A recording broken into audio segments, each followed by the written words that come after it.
should be live now. We should be live now. Let's see if we live now.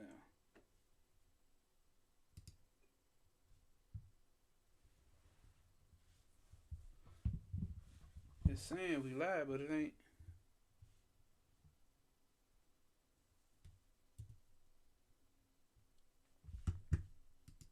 Let's see if we live now. Okay. We look like we live. Look like we live now. Look like we are. Yo, Marcus Osiris. Peace, God. Can you hear me? Am I coming through clear? Let me know if your boy coming through clear over here. You did. Let me know if I'm coming through clear. Peace, God. I'm glad you catch the live, bro. You said you're going to catch it. And what's happening? Let me see if y'all can see actually what's going on over here. My business all out the way. Let me know if you can actually hear the live stream. Am I coming through clear? Give them soul. Peace, Brody. What's happening? What's happening? The guy showing up. We getting into it today. Yes, sir. Let's see. My man say, yes, sir. We good. Perfect. Alright, we doing good. We doing good. Y'all know it's been a minute, man. You know, I ain't gonna get too much on my life, put you down with the smack down, but, you know, nigga getting used to being a father over here, so baby Arjuna's on the way. Then we got Selah Yah. My girl Selah Yah. You know what I'm saying? I'm doing father duties and getting house in order and adapting to the new environment, or the new mindset that comes with being a father. So staying attentive to the kiddos. You get what I'm saying? Staying attentive to the kiddos and making sure the mind is being molded in the right way to be molded, in the best way to be molded. Because who's to say what's right or what's wrong? Nonetheless. But we got something big coming up with a special person, and we can't really speak about that just yet, but it's coming, and you can't wait for y'all to tune into it. So I've been working on something big behind the scenes for that in some sort of a course. Matter of fact, I'm tripping because what I need y'all to do is, let me pull this up, y'all. I gotta pull this up because I'm tripping. Gmail. I supposed to have that shit in the description, but we're gonna drop it inside of the chat. Sign in. Yeah, sign in, man. Yeah, it's me. So y'all gotta forgive me, but we gotta I need y'all to help me out here. I don't want that. I'm not trying to do none of that.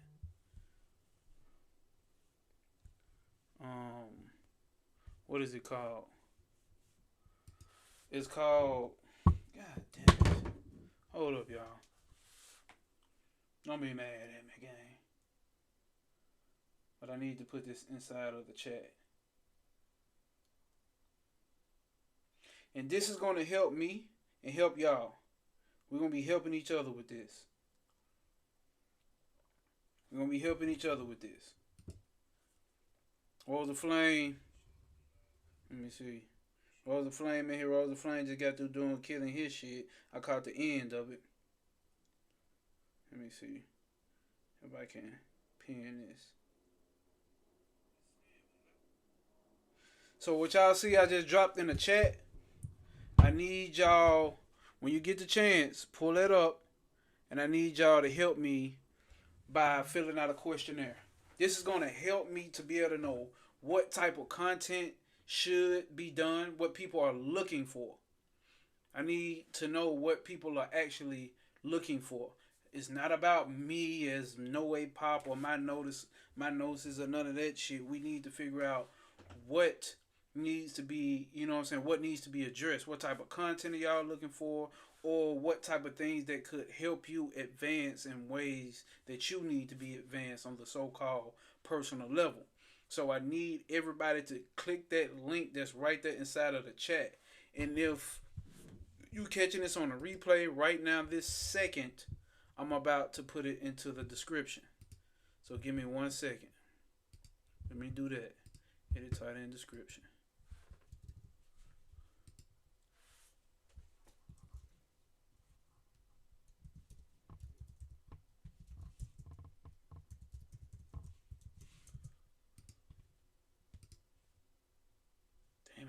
Didn't I just put that in there twice?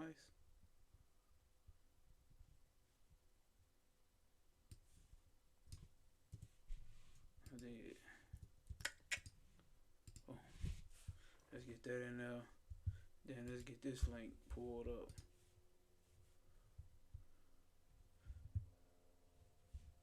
Link straight from the live screen. Hopefully y'all bearing with me over there because I can't see the chat. Hopefully y'all bearing with me over there. But nonetheless, we got to get this shit going right.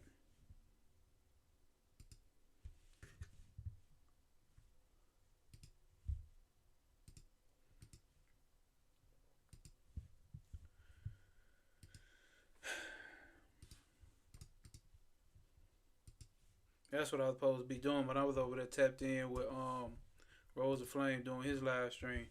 So now if you're watching it, it should be in the what's the name? Yes, sir. That's dope, God. How to pay for the membership on here, bro. My bad, bro, because I ain't even got it set up on Certain Pick. What's happening, Certain Pick? What up, man? S-O motherfucking P. I ain't even got no membership set up yet.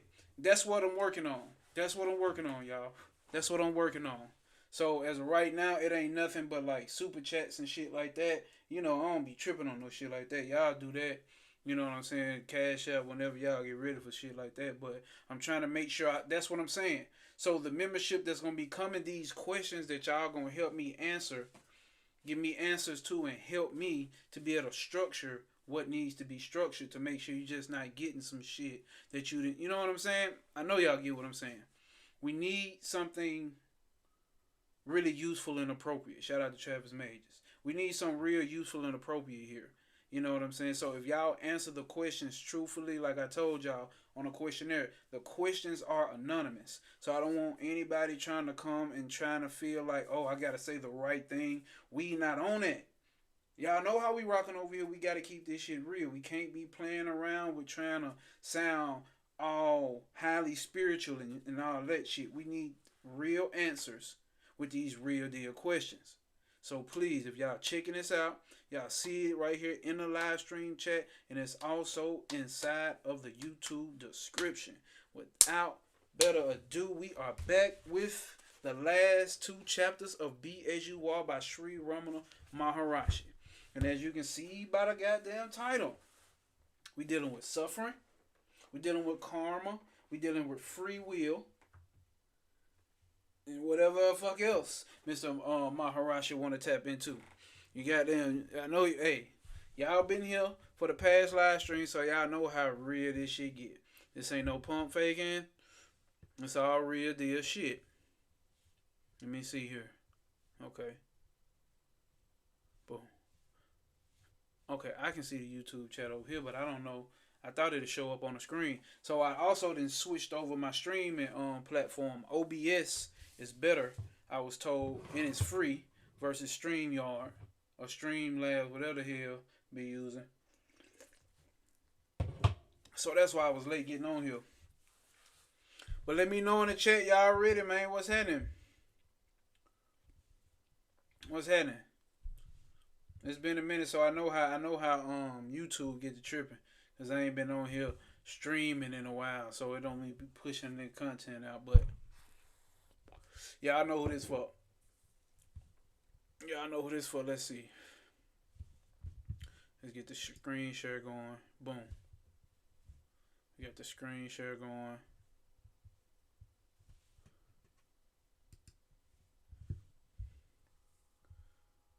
Let's see how that actually looks. Y'all let me know in the chat if it's actually showing. Rose of Flame said, can't wait. This one of the best books I have read. Facts. Facts, bro. Facts. Y'all let me know if y'all can actually see, or if it's showing up too big or out of place. Y'all let me know how it's showing up. On my end, it looks like it's good, but I need y'all to tell me how it looks on y'all end. Y'all know how this shit go. Y'all know how this shit go. But we finna get right into it. Suffering and immortality. Immorality. Suffering and morality.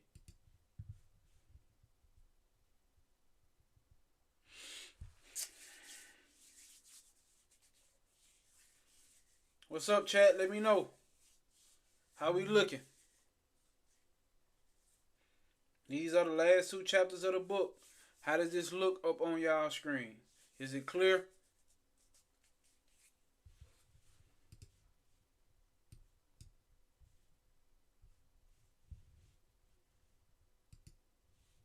I don't know if my chat lagging or what, but I ain't seeing nothing in the chat.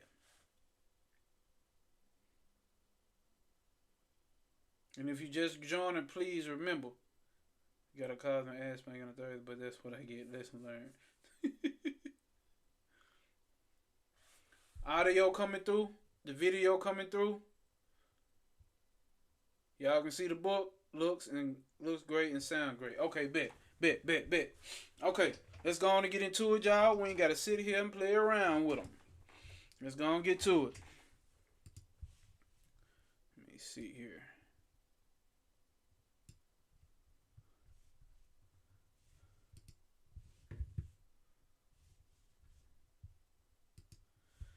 Chapter 20. Suffering and Morality.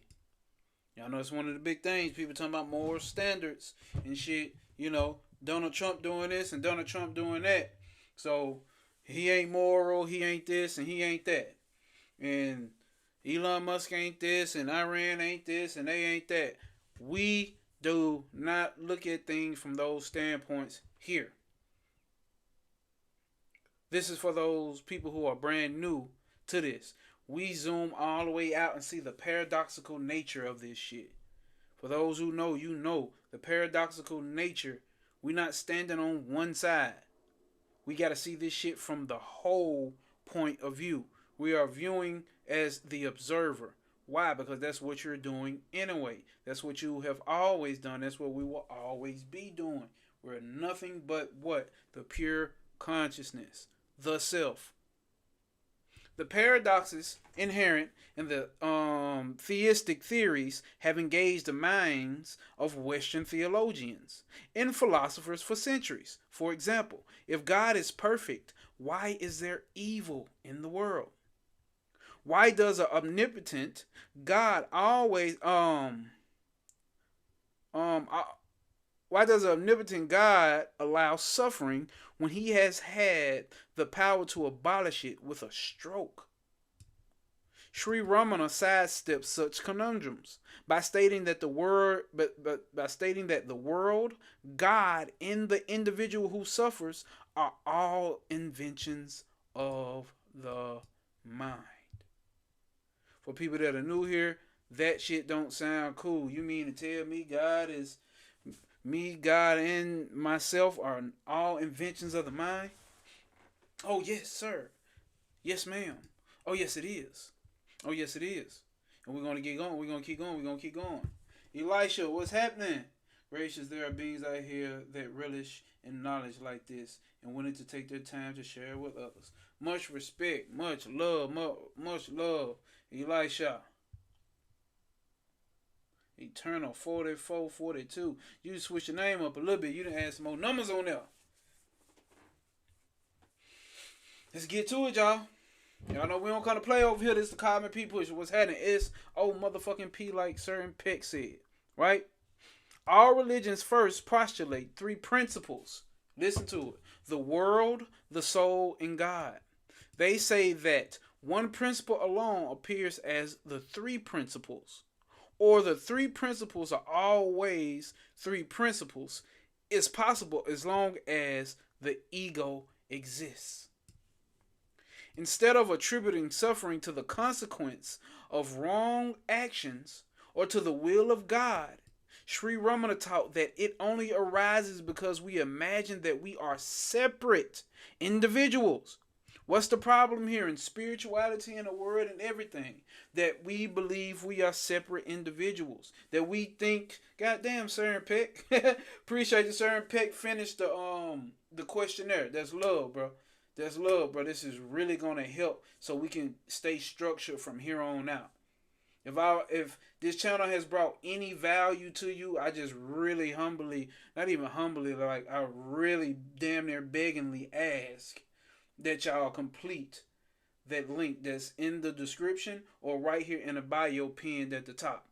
I ask that y'all complete it. You can even leave and come back and come back into the chat, just like Sir Impeccable did. That's really gonna help to keep to keep a structure of something useful and appropriate coming here forth from No Way, aka my Gnosis, aka the Cosmic P Pushers. So let's go. Sri Ramana taught that it only arises because we imagine that we are separate individuals interacting with each other in the world. Because we think we are separate and we think we are interacting with different people or different things in the world. He said that the wrong actions compound the suffering and therefore to be avoided. And are therefore to be avoided. But there are not its original cause. But they are not its original cause. Let's read that one over again so we make sure I slipped up. So he said, instead of attributing suffering to the consequence of wrong actions, so instead of blaming your suffering because you did the wrong thing or the wrong thing was done, or even blaming it on God, Sri Ramana taught that it only arises because we imagine that we are separate individuals interacting with each other and with the world. You have to understand, suffering comes from duality because we see more than one. If I say I am good, that means other things have to be bad. Because what are we we're superimposing that there's something opposite of good. Matter of fact, we wouldn't even have a concept of good or bad without duality. So what is enlightenment? Like in the East, like in the West, we may consider enlightenment something different. Maybe you got a lot of knowledge. Maybe you know rituals. Maybe you know gods. Maybe you know all the planes. And maybe you know astrology and tarot. And you know what I'm saying? You tap in with the ancestors and do a lot of work on the astral plane. I think in the West, that may be... Y'all let me know. You know what I'm saying? I come up in a occult shit. You know what I'm saying? Where, you know what circle I come up in, what OGs was my OGs. And when enlightenment was talked about, it was more so about that. You know what I'm saying? It wasn't necessarily specifically knowledge of the self. You saying I'm lagging. Damn. For real?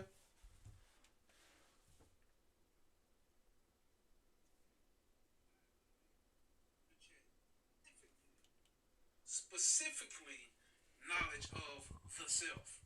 I ain't saying I'm lagging. Damn.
For real? Damn, I'm over here talking. Y'all can't even hear me. I had the mic on mute.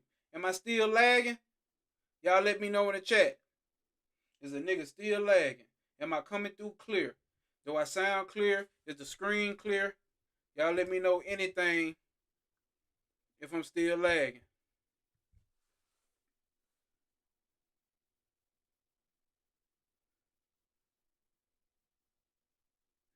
like this.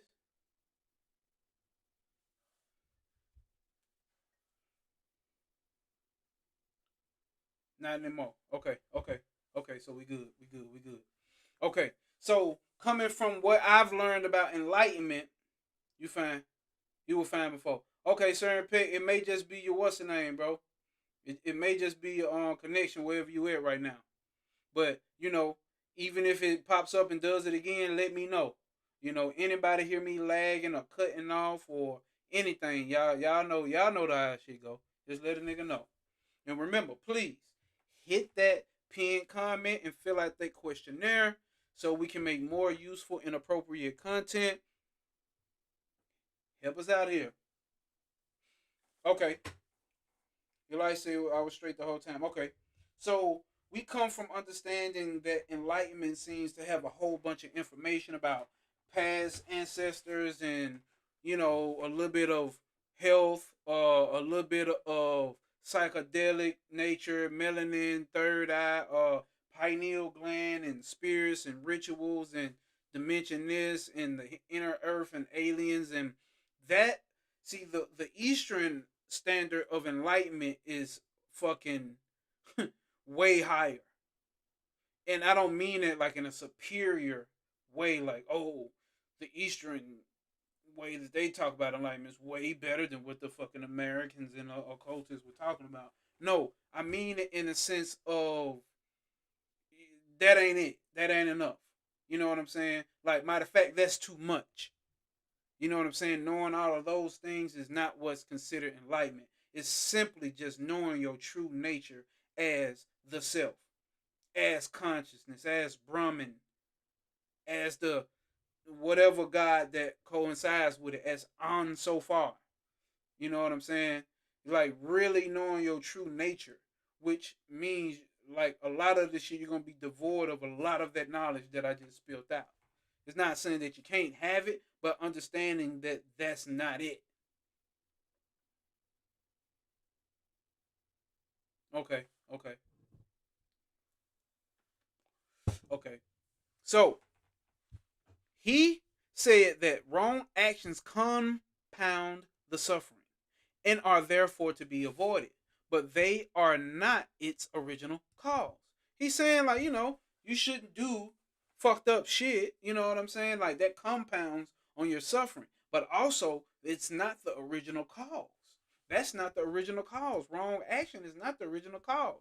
It is the mind that creates the illusion of separateness, and it is the mind that suffers the consequences of its illusionary inventions. Have I not told y'all? The age of artificial intelligence, the intellect, is, listen, you have to understand that it is the mind, my niggas. It's the mind. Listen, it's the mind that's creating the illusion that you are suffering, and it gives you things to suffer from. It gives you shit to suffer from that it has created. That's what the mind does. That's how you get under the illusion of thinking that it's a spiritual path. I'm not telling you to disregard it. I'm not using the word spiritual path anymore. We're not trying to be intellectually correct. We're just trying to see what it is. What this is. What you are. The mind is the creator and the destroyer. It creates the thing that ultimately destroys it or ultimately makes it suffer. It comes up with a plan for you to fuck yourself up. And then try to come up with a plan to get you out of the shit that you fucked yourself up with. That's what the mind does. You have to understand the mind. That's what I've always said. Understand the mind. You have to understand the mind. I don't think you need to go super deep and intellectual about it. You just need to understand its form and function and the names that it has taken on throughout occult history, throughout spiritual history. It has taken on many names. The mind, the ego, the intellect, the memory are all one thing. It's been taken apart and separated to give you more of an intricate understanding of it or knowledge of it. But you need to understand It's only the mind that's playing the game here. You are not playing the game. You are not born and you surely shall not die. Let's get back to it, man. All right. We got Zero the hero in this motherfucker, my Mexico hero. What's happening? What's happening? What's happening? Anything else? Fact. There. True. There is nothing just the P. Everything else is just mind blowing. For those that just tuned in and don't understand what he means by the P, that means the principle. Over here we call it the cosmic principle. The cosmos is technically from what we learned from Dion Fortune is what the actual universes sit inside of. So technically the cosmos would be bigger than the universe or universe is. And the principle that the cosmos is founded upon is what we're sitting here talking about now. Zero said, oh, Elijah says, I've been releasing dreamless sleep lately because the mind a motherfucker. He said, I've been relishing dreamless sleep lately because now that mind, bro, that mind's a motherfucker, bro. I'm telling you, the more you start to ignore it, the louder that motherfucker get. But it's gonna goddamn extinguish itself out, bro. And you just gotta know that. And that's what we're gonna get into as far as coursework. We're gonna get into that. We're gonna get into that. Like I said, Zero, you just joined, so you may not know, but Zero, inside the chat, we have a link for a questionnaire. I need everybody here, all my P pushers, to show up. We need that questionnaire answered truthfully. You'll see it's all anonymous, so I'm not gonna know who put these answers in. I'm only gonna get the answers so I can know what steps to take next. So it's not about let's try to make sure I sound smart, try to make sure I can remember what I was told. We talking about direct experience, not information. So I need everybody to tap in with that. Hit that link. It's in a bio. It's in the description if you're watching this on the replay. And it's also right here in the live stream chat, pinned comments. Zero says, Wednesday night, I not just understood that I lived the experience in the flesh and the mind.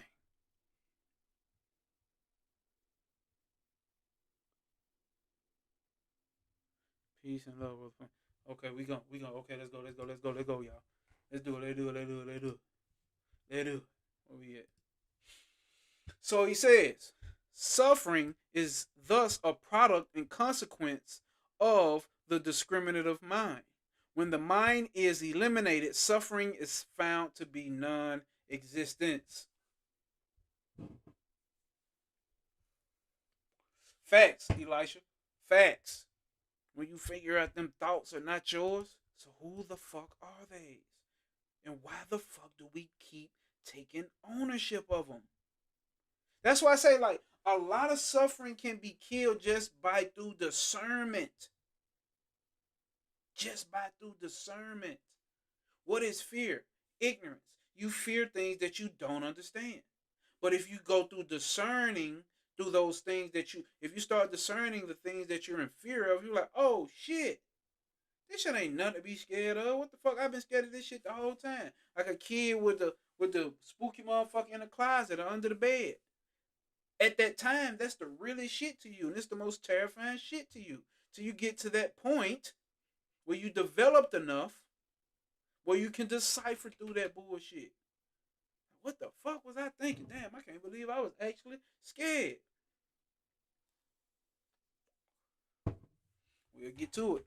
Many questioners could relate to this idea of an many questioners could relate to this idea on an individual level, but they find it hard to accept that all the suffering in the world existed only in the mind of the person who perceived it. I know we still have a lot of problems with that. I know a lot of people still just can't. How the fuck can this just be in my mind? All right. Sri Ramana was quite adamant about this, and he repeatedly said that if one realizes the self alone, will know that all suffering, not just one's own, is non-existent. So if you realize the self, you will know that all suffering, not just your own suffering, is non-existent. Taking this idea to the logical conclusion, Sri Ramana often said that the most effective way of eliminating other people's suffering was to realize the self. Now, if you come from a background I come from, Panic told me it was never about the community, the people, trying to save black and brown people,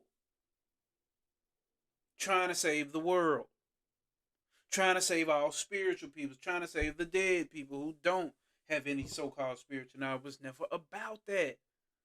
That's why I've been telling y'all the only thing that was ever prominent in all the spiritual system was to know thyself. It's all about knowing thyself. And you will see, I'm living fucking proof. And you will see, all of y'all motherfuckers in the chat is living proof. I'm looking at the chat. I talked to all you motherfuckers. Every last one of y'all is living fucking proof that once you start the so-called journey, let's use that, the so-called journey of the knowing of the self, that shit rubs off on other people. And you start benefiting them, even without your knowledge of knowing it. The only way to eliminate other people's suffering was to realize the self.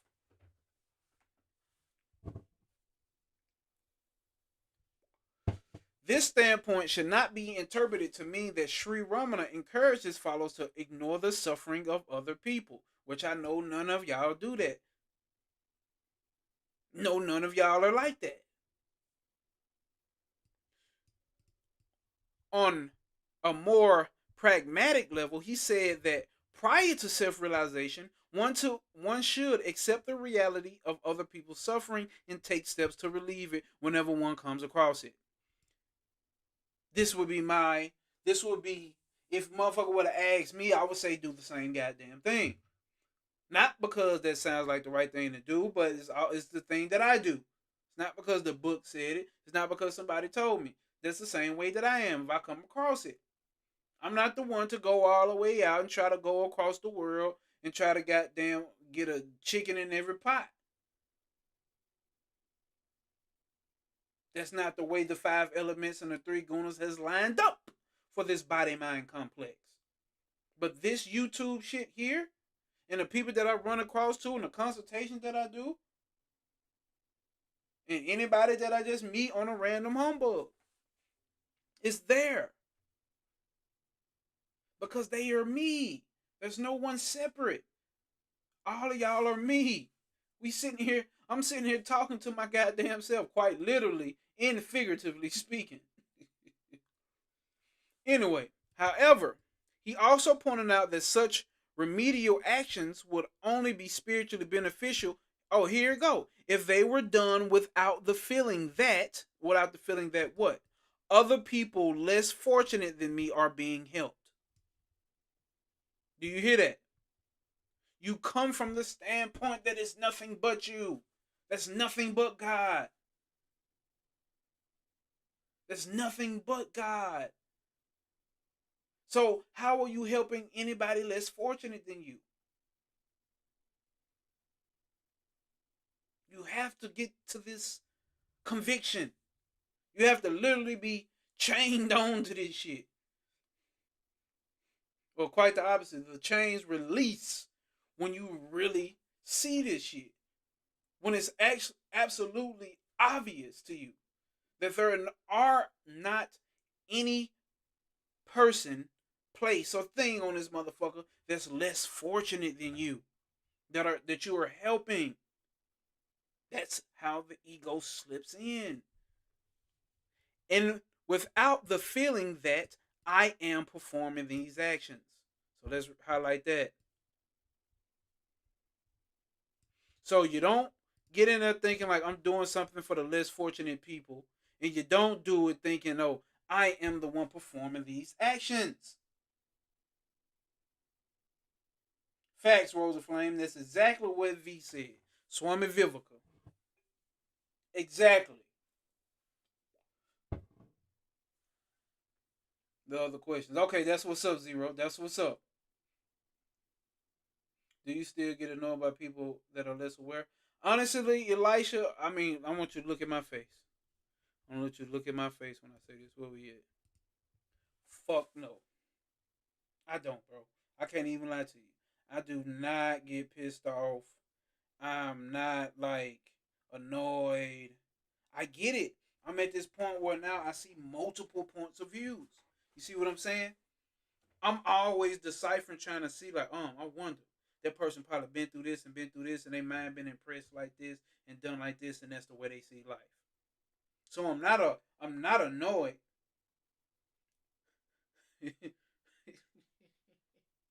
I'm not annoyed if it comes to, I guess we're talking about if we're having a conversation about deep spiritual things, maybe not spiritual, maybe just normal human morality and etiquette.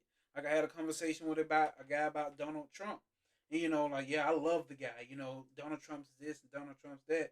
I was not offended. I did not get mad. It was funny to me in my head about how, how we talk, how much of a dick rider he was of this man, which probably like, maybe he didn't have any type of father figure, or maybe he has this inferiority complex to think that he's not enough, that he has to lean towards being so much attached to a personality like Donald Trump. Man, I wish I could be like him. Wish I could just say fuck the brown people and the black people and bomb everybody like I really want to. Maybe that's his mindset. I'm seeing it from that point of view. I don't think he right. I don't think he wrong. Yes, my personal concept that I was raised upon may differ, but I see through my own shit. I catch myself in that moment. If so, there is anybody I should be annoyed at 100. I should be annoyed at myself if I get annoyed by someone else who's so called less aware. That would be my response to that one. Great question, Elisha. Great question. Let's go. On the whole, on the whole, the question of what one should or should not do in the world was little of interest to Sri Ramana. And that's the same way that I talk to y'all, man. I don't give a fuck what you do, though. Because I really know we not doing anything. Actually, I know there is no we. There's just I. If you want to really get down to the paradoxical nature of this shit. On the whole, so on a grandiose scale, on the ultimate scale, what a motherfucker doing is like, what you should or shouldn't be doing, they got shit to goddamn do with none of that. It really ain't got shit to do with nothing. So I don't teach morality, how you should be around women. I figure you should be able to figure that shit out on your own. You should be able to figure that shit out on your own.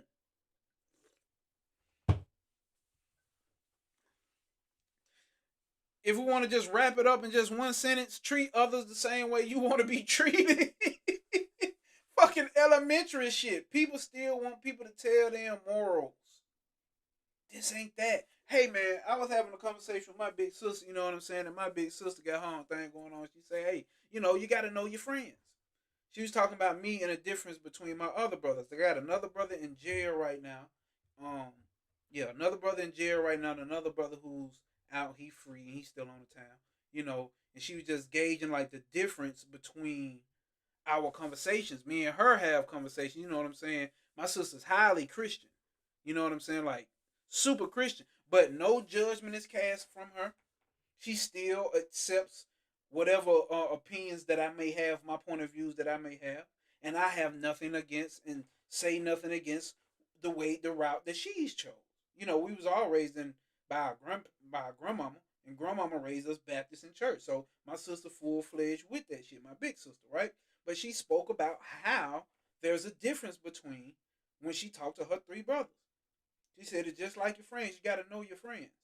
So just like that, you got to know your teachers. You got to know your speakers. You got to know what they're there for. You don't come to me and ask how to get a $3 million loan from the government. You see what the shit we talk about here. You don't come to me and ask how should I treat this person? If you have a consultation, we can talk about it, but we're going to do more deciphering on you and your mind versus how you should act. You'll figure that shit out after you get through deciphering through your mind. Hopefully that's coming through clear. Know your teachers, know your speakers, know your researchers, know your friends, know that. Alright? Alright. He maintained the view that all conventional ideas about right and wrong were value judgment made by the mind. In that when the mind ceases to exist, ideas about right and wrong also cease. Are y'all hearing that? Ideas about right and wrong also cease when the mind ceases. Because of this, he rarely spoke about conventional canons of morality. And whenever he was pressed to offer an opinion on them, he would usually sidestep. The issue by saying the only right action was discovering the self. The only right action is discovering the self.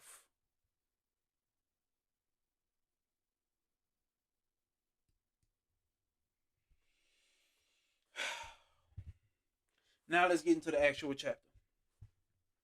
Question: what do you consider to be the cause of the world's suffering? And how can we help change it? A, as an individual, or B, as a collective? It's straight to the point. Realize the self. It is all that is necessary. Question: in this life, beset with limitations, can I ever realize the bliss of the self? That bliss of the self is always with you, and you will find it for yourself if you will seek it earnestly. If you real deal serious about it, you have no choice but to find it, because there's really nothing you got to find. The cause of your misery is not in the life outside you. It is in you as the ego. You have to realize that it's the ego. It's the mind that's trying to get you out of suffering, but it is also the one that continuously places you in suffering or under the illusion that you are suffering. You impose limitations on yourself. Here we go. You impose limitations on yourself and then make a vain struggle to transcend them. What have I not been saying? You impose the fucking limitations, bro.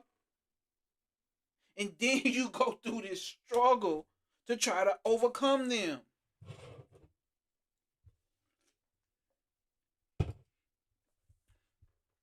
All unhappiness is due to the ego. With it comes all your trouble. What does it avail you to attribute to the happenings in life? The cause of misery, which is really within you. What happiness can you get from things extraneous to yourself? When you get it, how long would it last? If you would deny the ego and scorch it by ignoring it, you would be free. I like that. Underline that. If you accept it, it will impose limitations on you and throw you into a vain struggle to transcend them. To be the self that you really are is the only means to realize the bliss that is ever yours. So this nigga just told you all you gotta do is realize who you really are. Don't that sound fucking simple? Elisha said this knowledge low key made me care less about the world. And that's exactly what this shit does. True detachment. Because all you doing is just discerning through the falsity. So you care less about the world in a common way that your common man says we should all care about the world. It's not that the motherfucker's cold hearted, But a motherfucker really see what this place is. And it actually makes life, life way less stressful. Question: if there is neither bondage nor liberation, what is the reason for the actual experiences of joys and sorrows? They appear to be real only when one turns aside from one's real nature. They appear to be real only when one turns aside from one's real nature. They really do not exist. So are you telling me suffering and enlightenment or liberation, enlightenment and liberation are not real?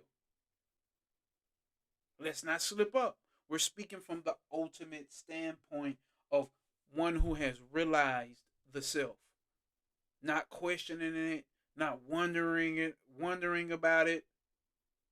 One that truly 100% nothing in this world can shake him, really knows.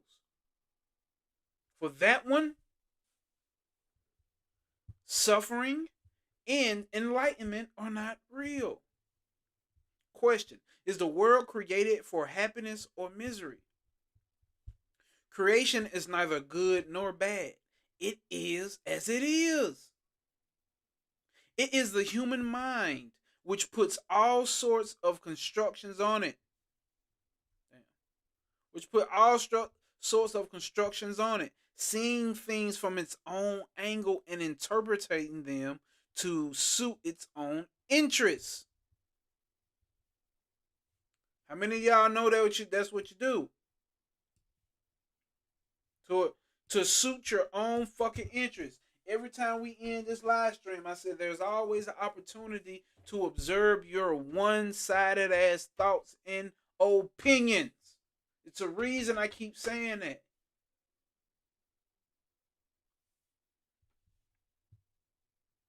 So he finishes his statement. He says, a woman is just a woman, but one mind calls her mother, another calls her sister, and another calls her aunt, and so on. Men love women, hate snakes, and are indifferent to the grass and stones by the roadside. These value judgments are the cause of all misery in the world. Creation is like a people tree. It's like a people tree. This is what he says creation is like. Sounds like a tree. You know, when we hear the tree, you get to think about tree of life, right? Birds come to eat its fruit and take shelter under its branches. Men cool themselves in the shade. But some may hang themselves on it. Some may hang themselves on it. Yet the tree continues to lead itself, its hold up. Yet the tree continues to lead its quiet life. All that shit's going on, but the tree is just continue to live its life, minding its own goddamn business. Birds eat its fruit. Birds get shelter from on it. Men sit under the shade of it. Some people hang themselves on it or get hung on the goddamn tree. But the tree is unconcerned and unaware of all its uses it is put to. It is the human mind that creates its own difficulties, then cries for help. Is God so partial as to give peace to one person and sorrow to another? Really? In creation, there is room for everything, but man refuses to see the good, the healthy and beautiful. Instead, he goes on whining like a hungry man who sits beside a tasty dish and who, instead of stretching out his hand to satisfy his hunger, goes on lamenting. Whose fault is it? God's or man's? God damn, he snapped. Is it God's fault, nigga? Or is it yours? Is it monitoring spirits, nigga? Or is it you? Is it the devil? Is it Donald Trump? Or is it you? Is it the government and taxes and illegal aliens? Or is it you? You as in the mind.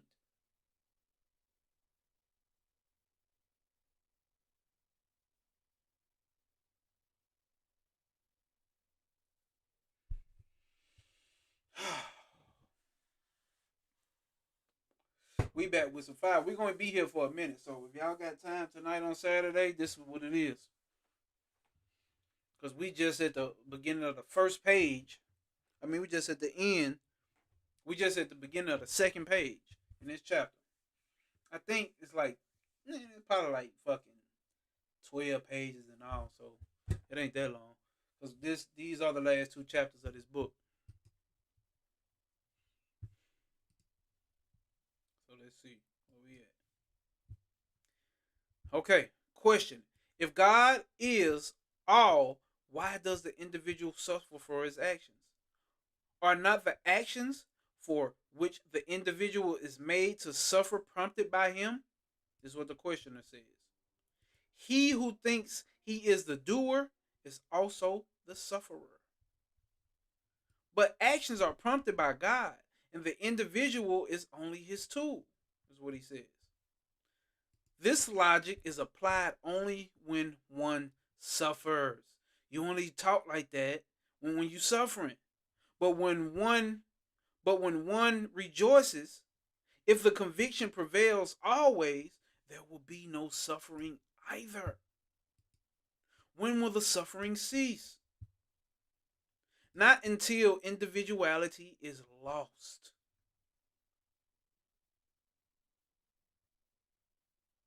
Not until individuality is lost.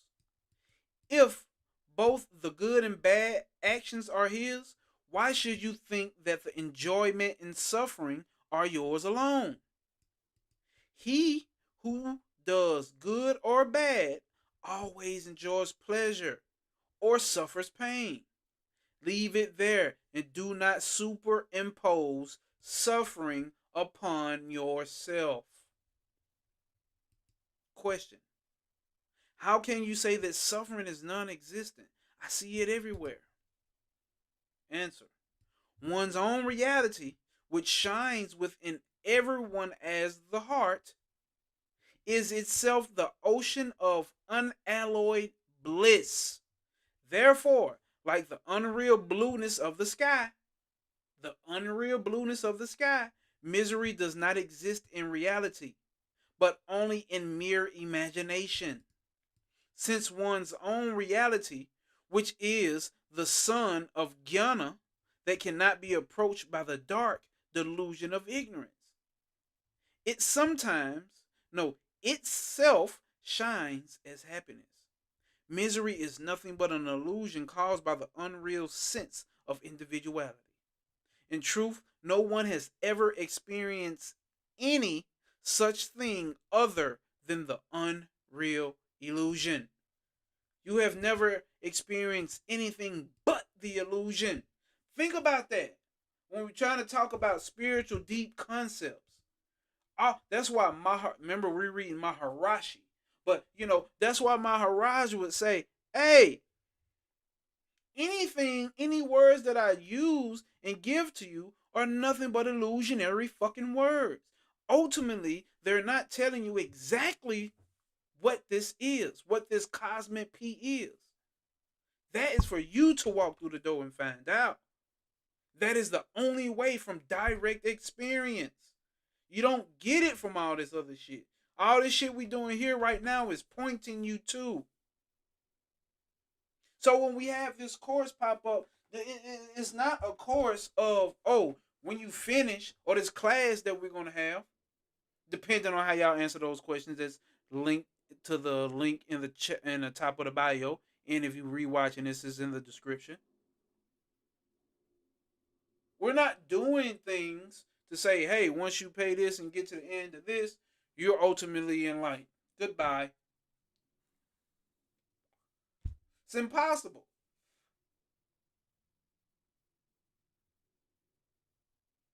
This here is to get you to get pointed to.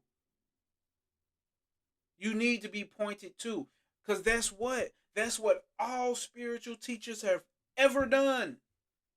Spiritual teachers can do nothing but point you. I don't give a fuck what spiritual teacher you talking about. They can do nothing but point you. And depending on the setting, YouTube live stream, or a class, consultation, or sit down, or whatever the fuck the case, in person, whatever. It may be a more of an intimate section for this to be addressed and to be focused on.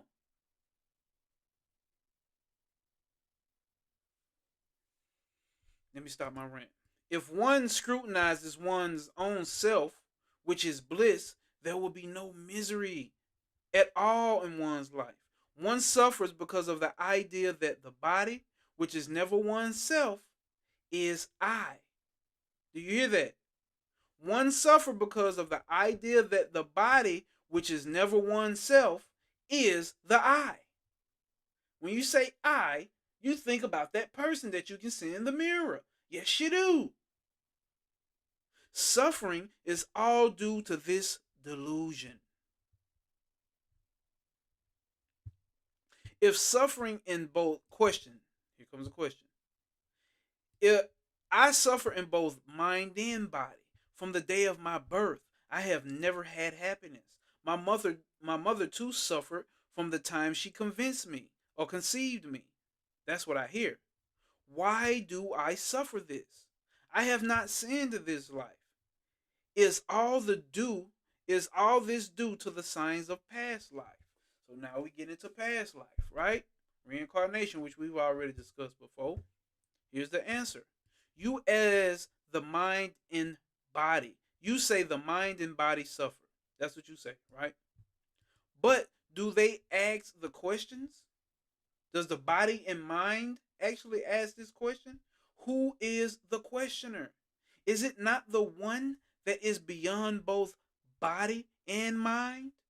You say that the body suffers in this life and asks if the cause is of the previous life. If that is so, then the cause of that life is because of the one before it, and so on. So, like the cause, like in the case of the seed, in the sprout, there is no end to the causal series. You'll be playing around trying to figure out past lives and the cause of that life and the cause of this and that for fucking ever. For fucking ever, bro.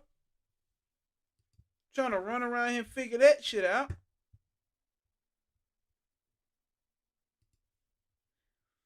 It has to be said that all the lives have their first cause in ignorance. The same ignorance is present even now, framing this question. That ignorance must be removed by jnana or knowledge. Why and to whom did this suffering come? If you question this, you will find that the I is separate from the mind and the body, that the self is the only eternal being, and that it is eternal bliss. That is jnana or knowledge. Let me check these comments. Damn, I'm missing some shit. Like I say this type of okay. Life is a paradox. Rose life is about unattached from form of caring. Integration. Remember, it's just a game. So if you don't identify with the game, you can care about playing it in a way that's not going to add to suffering. Facts, Rose of Flame, I agree. The human mind is the crybaby in the poet that love. The true is always beyond unborn and dying. Facts. I guess I can't complain about the rules and features of the game. No, facts. I'm missing some. This information doesn't.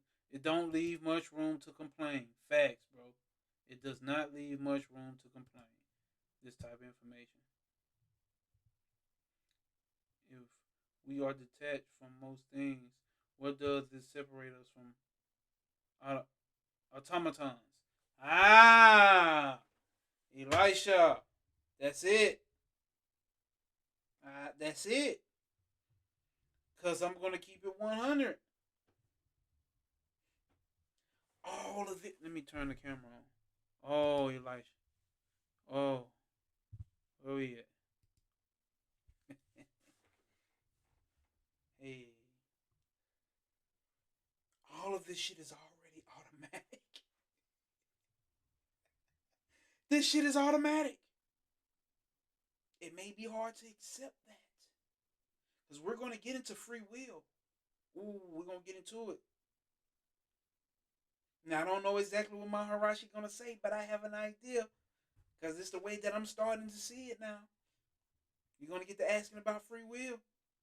And I'm going to point you back to the 5 elements. I'm going to point you back to the 3 gunas. Yes, those are concepts that represent something. It is said that, hey, Arjuna, he who knows the self knows that he is not the doer. Nature is the doer. What is nature? It is your mind. What is your mind doing? Creating everything. It creates the dream world and it creates the waking world. That's the type of shit we're going to get into once we have that class. So make sure y'all get y'all ass over there and answer them questions because we do not want to go that deep. Let's see. We got more questions in the chat. Okay. Everything here, no matter what it is, at the end leads you to this. Even with the video I sent to you, my Gnosis.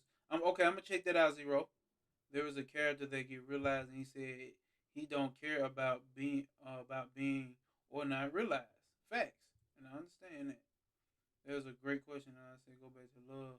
Go back to love is the law. Love under will. So love shall be and is the default for the universe and humans. I agree, Rose of Flames.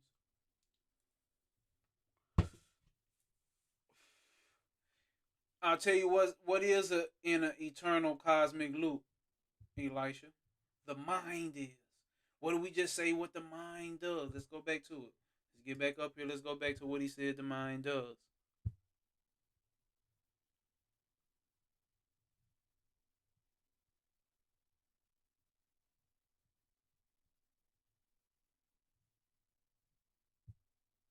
This is what the mind does. That bliss of the self is always with you, and you will find it for yourself if you seek it earnestly. The cause of your misery is not in the life outside of you, it is in you as the ego.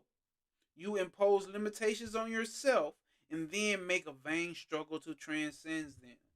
That's the loop. It's really that. It's just that. That's the loop. That's the cosmic loop. That's the universal loop. That is samsara. That's it right there.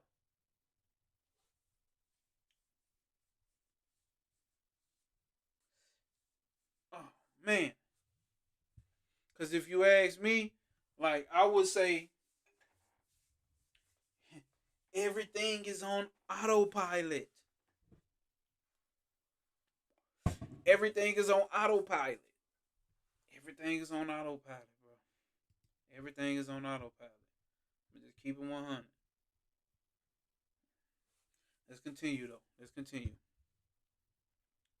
I suffer from worries without end, one questioner said, right?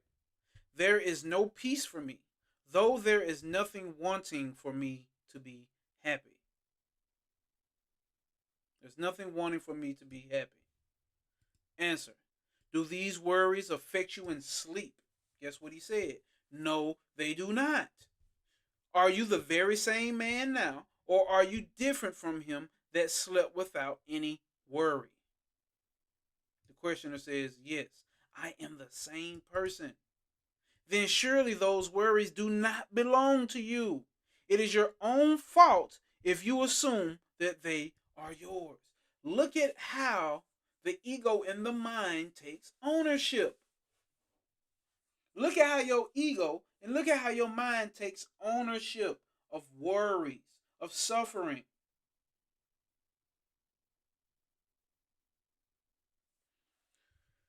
Question. When we suffer grief and complain and appeal to you by letter or mentally by prayer, are you not moved to feel what a pity it is that your child suffers like this? That's what the questioner said. What he said, this is his answer. If one felt like that, one would not be a Gyani. Sacktown Don, peace, peace, peace.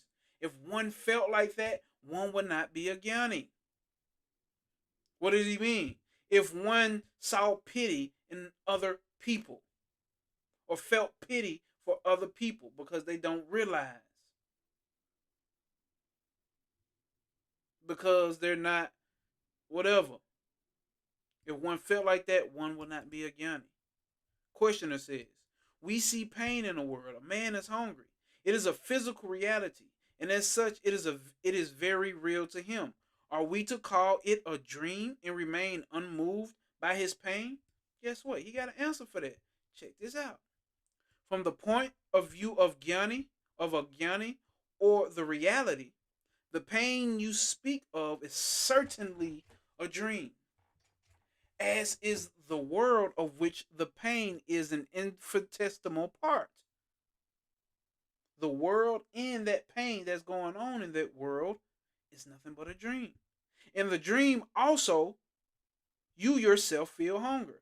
So when we go to sleep at night and we have a dream, you feel hungry in that dream, right? You see others suffering hunger. You feed yourself, and moved by pity, you feed the others that you find suffering from hunger. So as long as the dream lasts, all those hunger pains are quite as real as you now think that the pain you see in the world would be.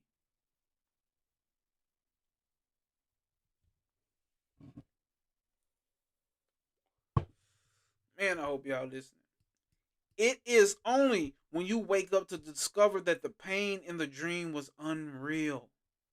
You might have even eaten to the full and gone to sleep. You dream that you work hard and long in the hot sun all day, and you are tired and hungry and want to eat a lot. Then, when you get up and find your stomach is full and you have not stirred out of your bed. But all this is not to say that while you are in the dream, you can act as if the pain you feel is not real. Do y'all get the paradox here? That's why the best analogy is the analogy of the dream. The best one that I've found.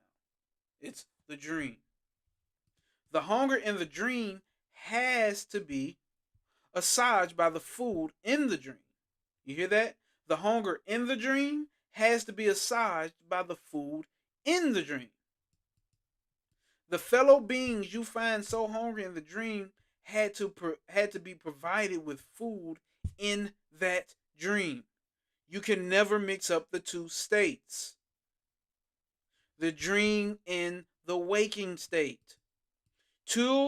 Until you reach the state of jnana and thus woke up out of this maya.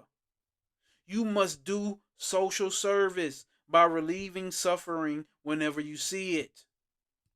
But even then, you must do it.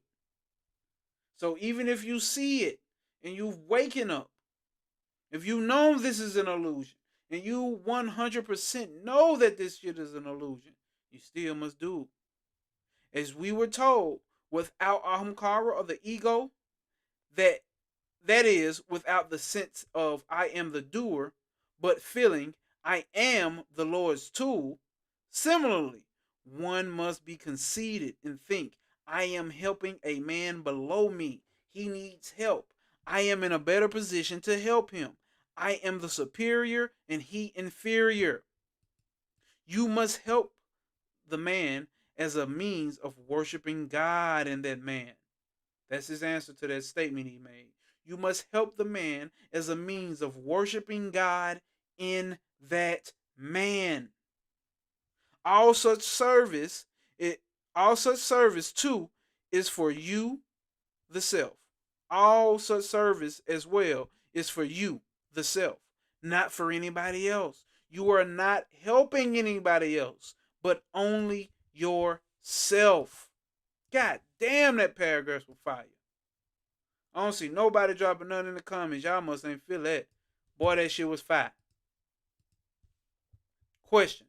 In the case of the persons who are not capable of long meditation, Will it be enough if they engage themselves in doing good to others, aka karma yoga?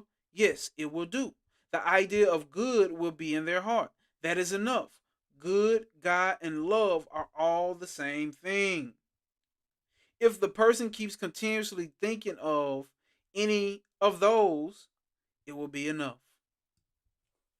It will be enough. So meditation ain't work for you.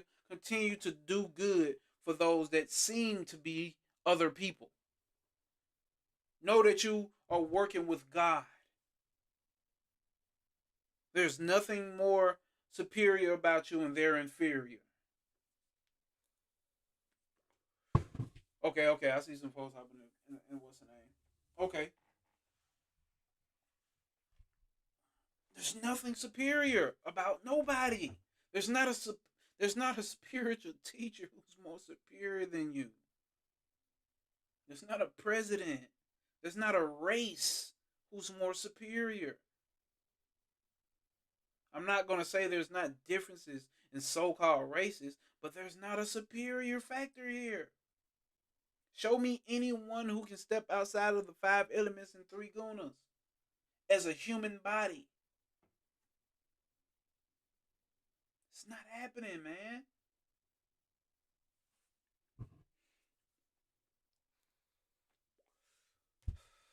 Of course, certain small habits can be changed.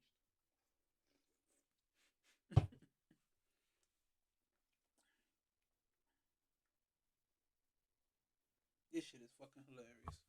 All right, man. He says all meditation is for the purpose of keeping out all other thoughts. That's it. Focusing on good, God, and love,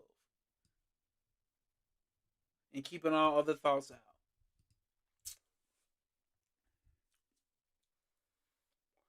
He said that is the purpose of meditation. No, facts. We are unstoppable. There's literally nothing to stop you. Not even the mind. It just gives you the illusion that it's stopping you. So one should try to ameliorate suffering, even if one knows that immediately is non-existent. What does this word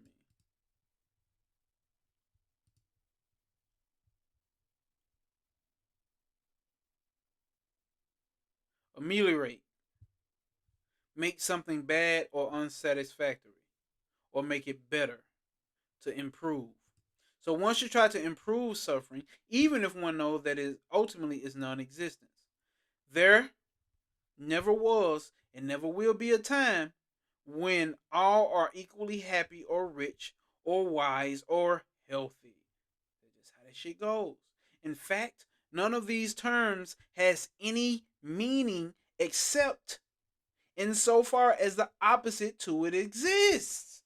That's what I'm saying. So if you're saying there's something good, there can be no concept of good if there's no concept of bad. There can be no concept of bad if there's no concept of good. And that's what makes it real. Do you get that? The only thing that makes it real is that you believe in the concept.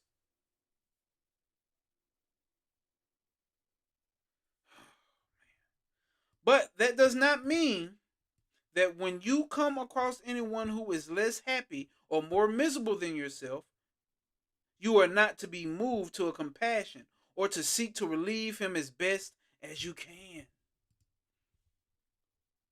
Relieve him of his sadness or his fucking suffering as best as you can. That is what has been done to me. That is what I do to people, so-called people, as well. It's natural. For some, not so. But that's fine. On the contrary, you must love all and help all, since only in that way can you help yourself. When you seek to reduce the suffering of any fellow man or fellow creature, whether your efforts succeed or not, you are yourself evolving spiritually, especially if such service is rendered disinterestedly. not with the egotistic feeling of I am doing this, but in the spirit of God is making me, but in the spirit, God is making me the channel of service. He is the doer and I am the instrument. None of that. If one knows the truth that all that one gives to others is giving only to oneself. So if you know the truth that all this you're doing for other people, you're only doing it for yourself. One indeed will not be a virtuous person and perform the kind of act of giving to others. Since everyone is one's own self, whoever does whatever to whomever is doing it to his self.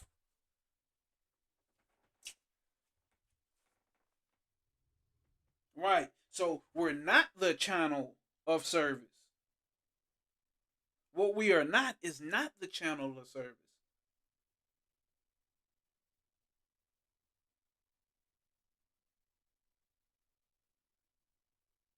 Because there's no one else to service. It's only you.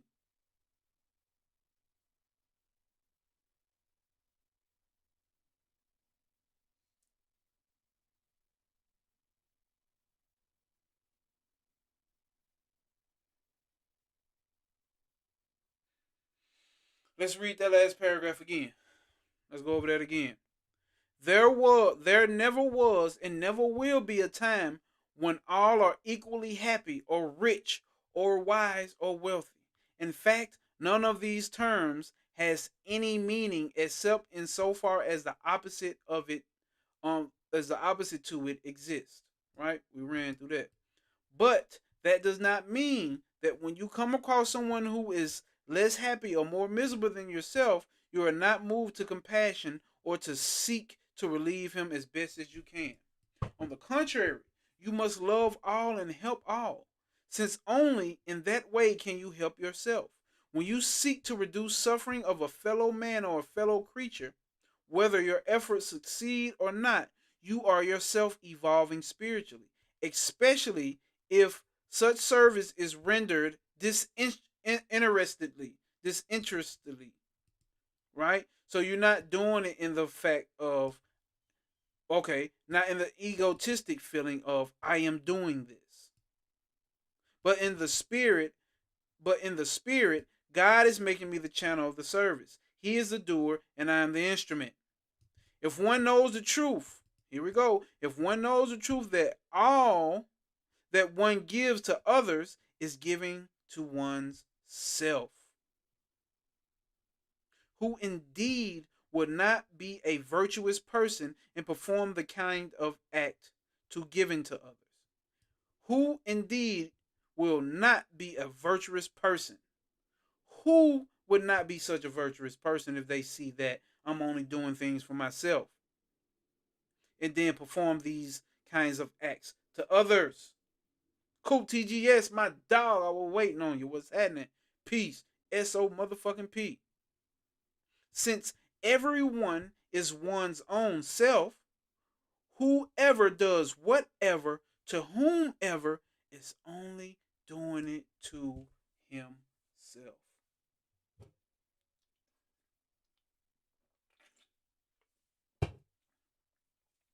So, what does that mean? That cliche statement that we talked about earlier? Do unto others as you want done to you. Because that's literally all that there is. It's only you. And you're only doing it to yourself.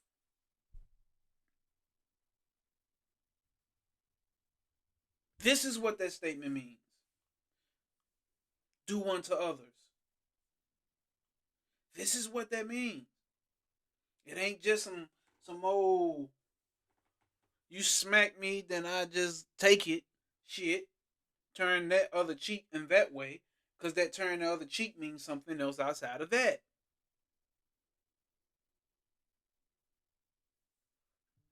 We getting this shit straight forward here now, y'all. Question. There are widespread disasters spreading havoc in the world, for example, famine and pestilence. What is the cause of this state of affairs? His answer is, to whom does all this appear, nigga? To whom does all this appear? Question. That won't do. I see misery everywhere. Check this out. You were not aware of the world and its suffering in your sleep, but you are conscious of them now in your waking state. Continue in that state in which you were not afflicted by them. That is to say, when you are not aware of the world, its sufferings do not affect you.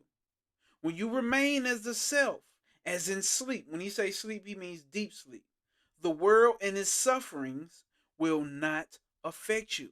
Therefore, look within, see the self.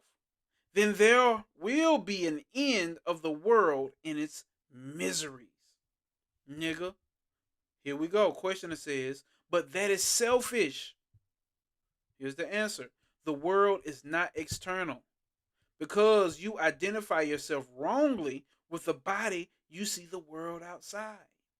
And its pain becomes apparent to you. But they are not real. Seek the reality and get rid of this unreal feeling. There are great men, though, public workers who cannot solve the problems of misery of the world.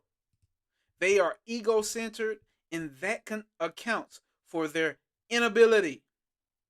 If they remained in the self, they would be different. Why do Mahatmas Mahatmas help? How do you know? Why? Oh, he said, why do not Mahatmas help? How do you know that they do not help? Public speeches, physical activity, and material help are all outweighed by the silence of the Mahatmas. They accomplish more than others. What is to be done by us for ameliorating the condition of the world, or helping better the condition of the world? If you remain free from pain, there will be no pain anywhere. The trouble now is due to you seeing the world externally and also thinking that there is pain there. But both the world and the pain are within you. If you look within, there will be no pain. Questioner says, God is perfect. Why did he create the world imperfect? The world shares the nature of the author. But here, it is not so. The answer. Who is that raises the question? I mean, I know y'all niggas been here for a while and have been interested in listening, but there are new people who just joined. So I want you to know. Oh, you said half the page is visible. Oh man, nobody said nothing. Let's see if that fixes it. Wow, I'm trying to see if that fixes it. Coop, you just joined. Coop, I got a question there that's pinned in the comments in the chat. And if you're watching this on a replay, it is pinned in the description. I need y'all to help. I'm asking y'all, I'm begging y'all to help answer those questions. Remember, those questions are anonymous. It's not about being right, wrong, or saying the best thing that you can possibly fucking say, or the smartest spiritual thing you can say. It's not about that. Something's not right here.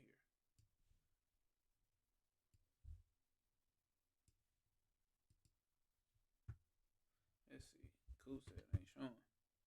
So I need you to click on that and make sure that y'all answer those questions in the questionnaire. It's going to help us to make something very useful and appropriate out of this. Let's see, y'all.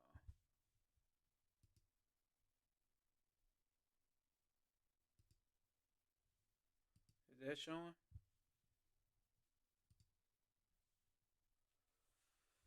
Let's see. Pull it up on my phone.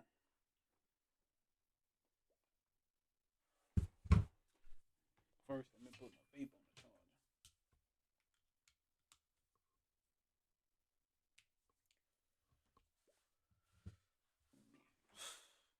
Is this still showing half the screen to y'all?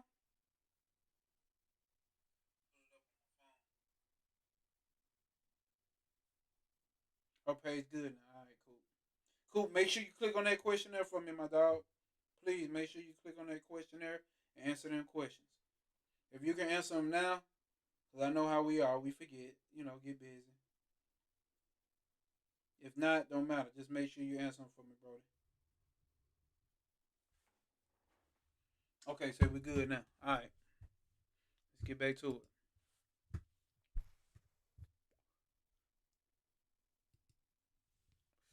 Say less. Okay, bet. Appreciate you, bro.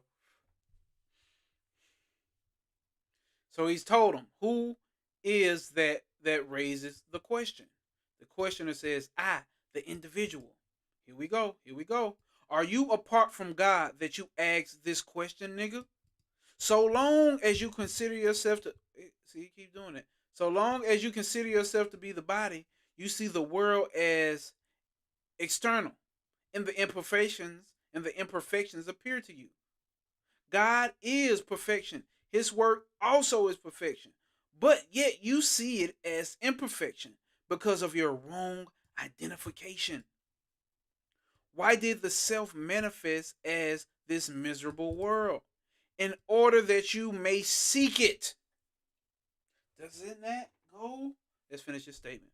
In order that you may seek it, your eyes cannot see themselves. Place a mirror before them, and they see themselves. Similarly with creation. In order that you may seek it. Y'all always heard that story of God created itself, or why is it like that, bro? Now it's showing half of the page again. I'm looking at it on YouTube.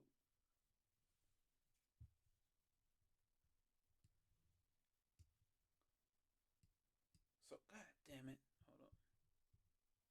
There we go.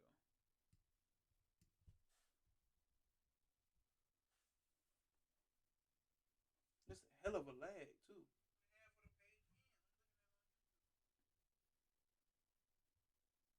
So I can't zoom in no more than I've already zoomed in. That's basically what that's telling me.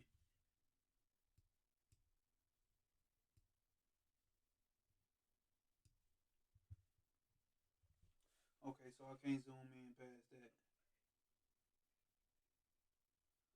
It's a hell of a lag. Damn. That's something I have to pick and figure out on a what's the name.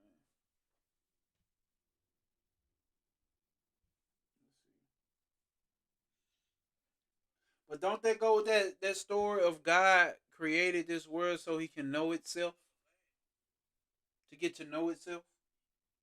Yeah, it's a concept concept that makes it easier for us to be able to accept if we want to keep it 100.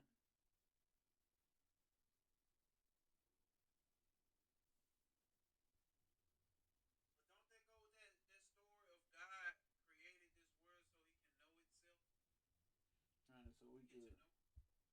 We still good.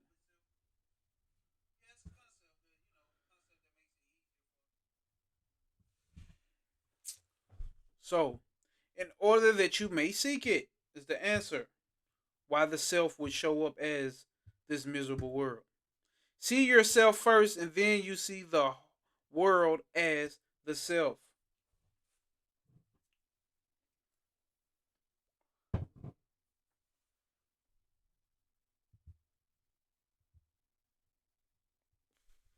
Question. So it amounts to this. The questioner says, so it amounts to this, that I should always look within. The answer from Maharashi says, yes. Should I not see the world at all? You are instructed to shut your eyes to the world. You are only to see yourself first and then see the whole world as the self. That's what your instructions are.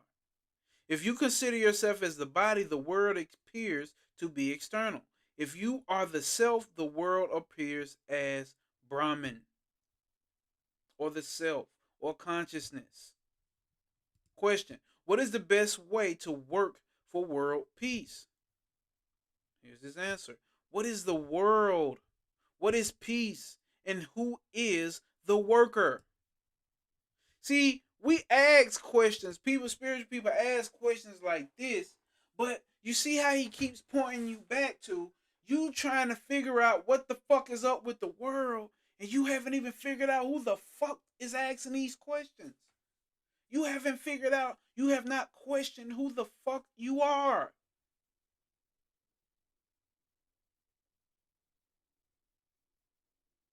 But you're talking about how to fucking solve the peace in the world. You don't know who you are. This is why we say the P, the cosmic P that we push in here, consciousness, the self, whatever other fucking name that's cool to give it. It's the most subtle thing because we look over it.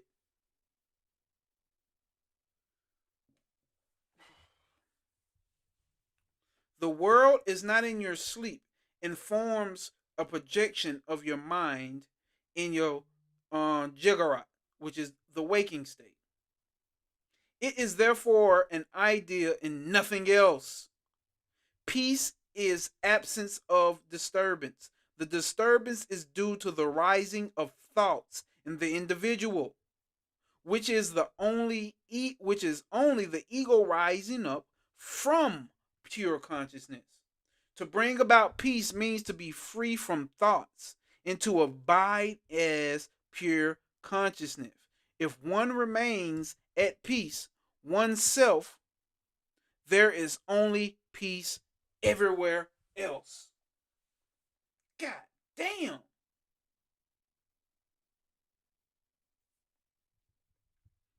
Hey, man. This is the last page on this chapter. Then we got 5 more pages in the next chapter. And we wrapping up. I may do like a bundle up like overview of this book. We may do like a bundle up overview of this book.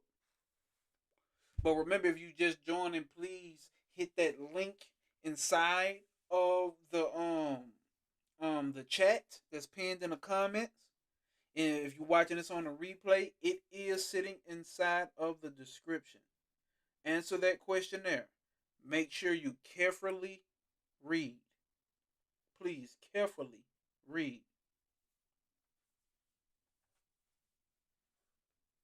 What you mean, Elisha? You say, is anyone listening to? Shout out to you, Sacktown Don, for joining the live. Most definitely shout out to you. God damn, see? Can I make this shit just... It's too small for me to read, y'all. That's really getting me, so I hate if I'm making this shit small for y'all. Let me see. This shit is too small for me to read. It's actually hurting my fucking eyes. Let's see how it show up. This is the best way for me to read it. Yeah, Sacktown Done. You definitely got to join more. But I ain't been on here in about a month, bro. See, look, when I zoom in, that's what it do. Y'all can't see shit. God damn.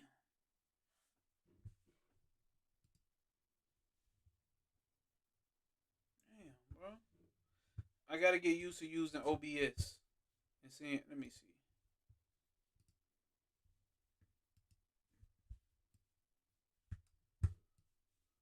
Boom. That should do it right there. That's probably it. Y'all should better see that now.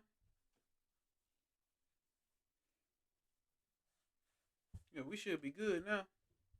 Okay, it's just the way that I was supposed to be setting it up.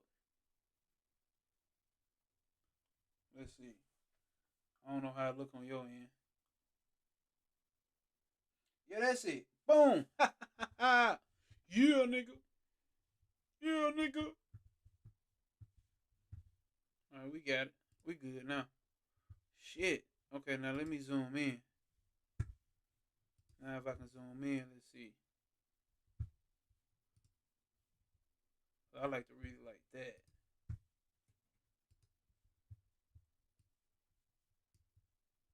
Okay.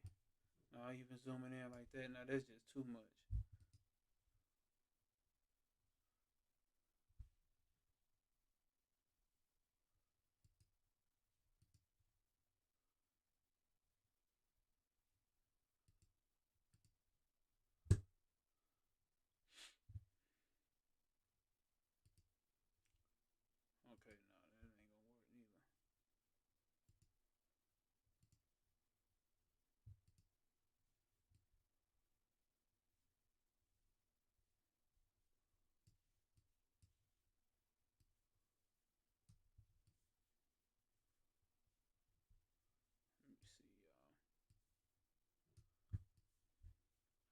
Remember, I'm using a brand new platform, so I'm trying my best to make sure that the whole thing is showing up. And I think we are good with it showing like this. Looks bigger on my screen. And even though my YouTube got a lag on it, by the time it catch up with y'all, y'all should be able to see it, how clear it's showing. That should be it. Yeah. All right. So,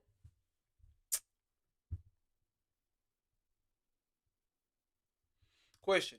If it is a question of doing something one considers wrong and thereby saving someone else from a great wrong, should one do it or refrain from it? What is right or wrong? There is no standard by which to judge something to be right and another to be wrong. Opinions differ according to the nature of the individual and according to the surroundings. They are again ideas and nothing more. Do not worry about them, but get rid of your thoughts instead. If you always remain in the right, then right will prevail in the world. This is what we talk about here. This is no obstacle will apprehend you. This is another way of doing that. Because you have to understand what I consider right is based off of what the elementals and the three gunas have structured up for me. Growing up in the hood, the shit that we say is good, we use the word bad. Oh, he a bad motherfucker. Oh, she a bad bitch. Old school motherfucker. Oh, them. Watch out, Slim. Them some bad motherfucking. Them some bad motherfucking bell bottoms. Yeah, them some bad bell bottoms you got on there, Slim. You see what I'm saying? What we're gonna call good and bad is two different things. You grow up in a gang, and you the nigga who known for shooting niggas that's not friends with you and your niggas. To the gang, that is good. That's how I grew up. That was my reality. So what we're going to talk about good and bad is going to change based on the fucking circumstances and living conditions. What Donald Trump is doing for some people, that's 100% good. For other people, that shit is 100% fucking psychopathic. Instead, get rid of your motherfucking thoughts. And if you always remain in the right, then the right will prevail in the world. How could he say that? Because he's saying you are the goddamn world. The world only exists in your mind. And you will have no choice but to see the righteousness in the world. Question. Will not right conduct be enough to secure salvation? Now here goes the answer. Salvation from whom? Who? First of all, here's the first question he's going to ask you. Salvation from whom and from what? And second question he's going to ask you, who is this who wants salvation, nigga? And also, what is right conduct? Not only what is right conduct, what is conduct? And not only what is conduct, what is right? Questions you skip over when you get to judging people or judging situations. You skip over that. Who is to judge what is right and what is wrong? According to some scholars, mental impressions, right? Each one regards something or other as right. We just broke that down. Only when the reality is known can the truth about right and wrong be known. The best course is to find out who wants this salvation. By tracing this, who or this ego to its original source is the right conduct for everyone. For everyone. Mothra. S.O. motherfucking P, gang. I've been wondering where my gang we're gonna show up. Everybody showing up. We missing a couple, but it's all good. Mental impression create reality. Facts, zero. Facts, zero. Mothra, I know you just joining. We have a questionnaire that's going to help construct some very useful and appropriate, I hate using the word content, but that's going to help construct more useful and appropriate approaches from this so-called what the fuck ever YouTube channel, you know. So we got a questionnaire inside of the link pinned in the comments, and if you're rewatching this video, it is in the description. So I need everybody to click that and answer. Pretty much everybody in the chat has done it, I believe. I can't check it right now because we're focused on reading. But I need y'all to tap into that and answer those questions. You also have it's anonymous. The questions are anonymous, so I don't get to see who actually answered this question. So there's no reason for anybody, you know what I'm saying, to answer it outside of just being 100% truthful. You know what I'm saying? Because this is going to help others as well. This is going to help others as well. So with that being said, Mothra, I need you to tap in. Tap in. You can do it now, or go back and check it out and do it. Just please, just make sure you tap in and do it though. Mothra, S.O. motherfucking P. Questioner says, will not the practice of good conduct, nitya karmas, lead to salvation? Several books state that it will. It is said so in books. Who denies that good conduct is good, or that it will eventually lead to the goal?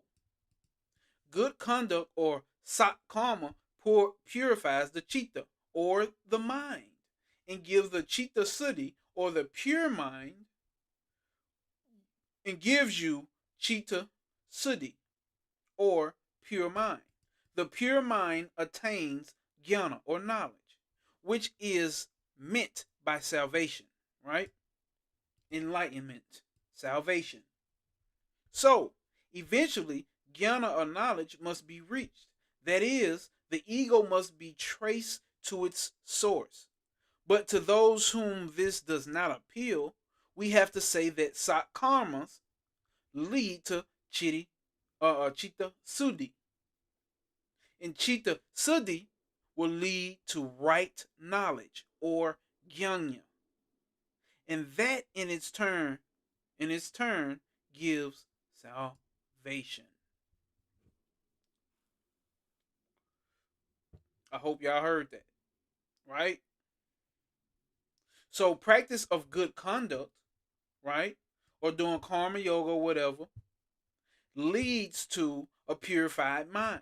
That purified mind leads you to knowledge of the self. And the knowledge of the self leads you to enlightenment. Hopefully that was clear. What about motives? Are the motives for performing actions not important? Whatever is done lovingly, with righteous purity, and with peace of mind is a good action. Everything which is done with a stain of desire and with agitation filling the mind is classified as a bad action. So when your mama call you from all the way outside to come get the remote and change the goddamn channel, you're like, man, god damn, man, mama always use me gonna do that, man. Damn, man, she got me doing it. Come there and change the channel for her, man. No. Technically, that's a bad action. But he's just giving you some pointers here. I'm just letting you know, just giving a fucking example. You doing things with agitation in the mind. You know what I'm saying? Do not perform any good action or karma through a bad means, thinking it is sufficient if it bears good fruit. Don't do it like that. Because if the means is bad, even a good action will turn out to be a bad one. You see what I'm saying? If the intent is bad, even a good action will turn out to be a bad one. Therefore, even the means of doing actions should be pure.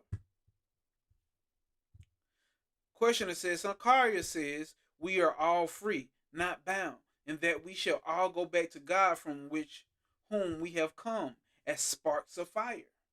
Sounds like something you've heard in the cosmic doctrine, huh? Divine spark. Then why should we not commit all sorts of sins? Ooh, that was a good question right there. I like how he stated that. It is true. We are not bound in that the real self has no bondage. It is true that you will eventually go back to your source. But meanwhile, if you commit sins, as you call them, right? Because he's throwing it right back at them. If you commit sins, as you call, see, a person try to come. Listen to this though, y'all. Y'all gotta see. This is what I'm talking about. You gotta peep the mind. You gotta peep the mind. Sankarya says we are all free, is what the questioner says, and we're not bound, and we all going back to God, and we nothing but cosmic sparks or sparks of God. Then he proceeds to say, then why don't we just commit all sorts of sins then, nigga? Why can't we just do that? So he throws it back to him and says, if you commit sins, as you call them, you will have to face the consequences of such sins. So you're saying, like, you bringing up this profound statement. This is what I'm saying, y'all. You bringing up this profound statement that Sankarya said about how we're not bound and none of this is real and this is all an illusion, right? Basically what he's saying, this is all an illusion. Then you come in with a concept talking about sins, which showing, hey, you ain't got it yet, buddy. You come in here talking about sins, but you basically just said all this is an illusion. Basically paraphrasing here. So he told him right back at you with this. If you commit sins, as you call them, you will have to face the consequences. You cannot escape them. But if a man beats you, then you can say, I am free. I am not bound by these beatings, and I do not feel pain. Are you going to let him beat on?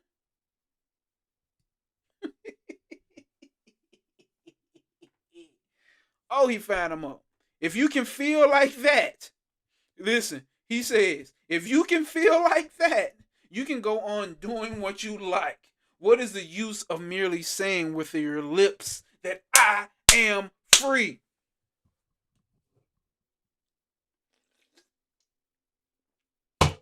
Mic motherfucking drop. This is what I'm saying, y'all.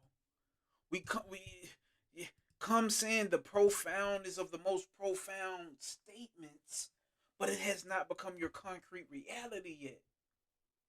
That's okay, but you have to know that's where you are and accept that's where you are, supposedly, in the mind. Let's say that. That's where you are in the mind.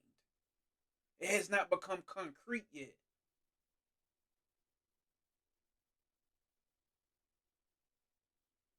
You have not totally discerned through the reality just yet.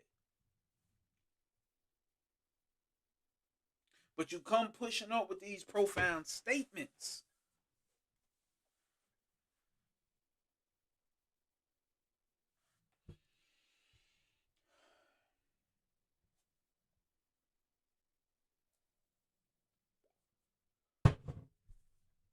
He said if you can go on with a man beating the shit out you, beat your ass to a pulp, and say, okay, keep beating me, I'm free. If you can deal with that and do that, yeah, go on doing what you like. Because really, my nigga, what's the use of merely saying it with your lips that I am free? You don't believe that. That has not become your reality yet. And if that's where it's at, then that's where the fuck it's at. Take the prescription the guru has laid down for you. Question. It is said that the whole universe is God's play of consciousness and that everything is full of Brahman. Then why should we say that bad habits and bad practices should be discarded? So here we go. Suppose there is some wound inside the human body. If you neglect it on the assumption that it is only a small part of the body, it causes a pain to the whole body. If it's not cured by ordinary treatment, the doctor must come, cut off the affected portion with a knife, and remove its impurities. If the diseased part is not cut off, it will fester. If you do not bandage it after operating, pus will form. It is the same thing with regard to conduct.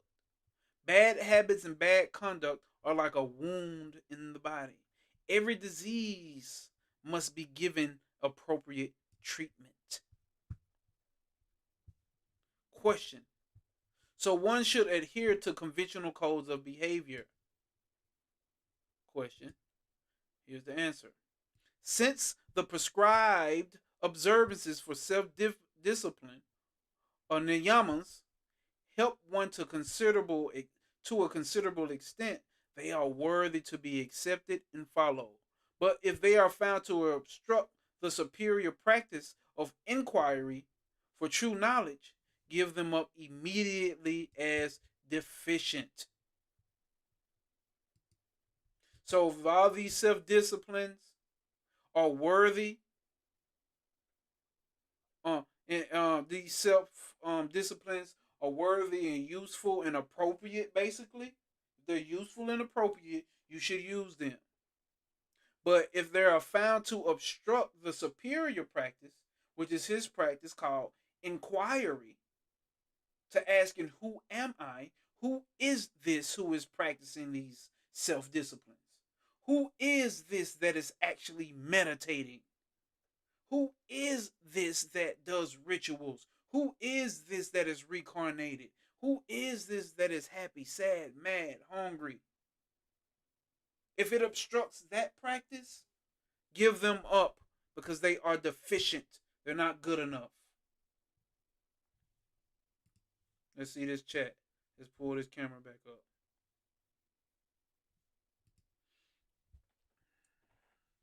Let's see what's going. We on the last chapter, y'all. It got 5 pages to it.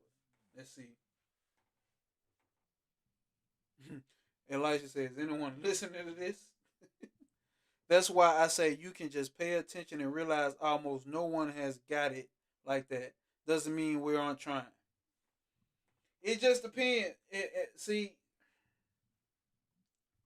okay, on the mind level, I can agree. On the mind level, no one, a lot of, it's very few to many that's got it like that. You know what I'm saying? Because what's really like that?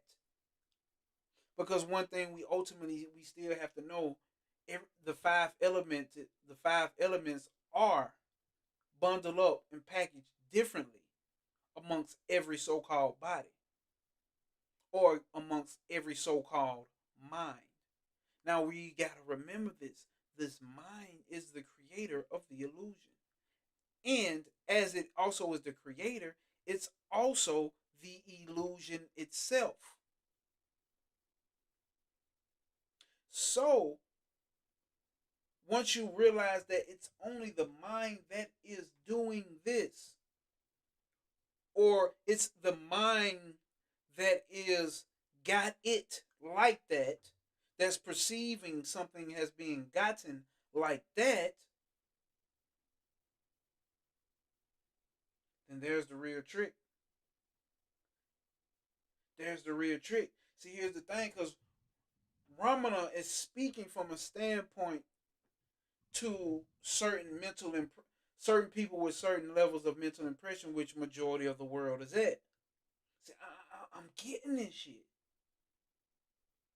That's why certain shit I won't say on here, because we perceive it to be a certain way.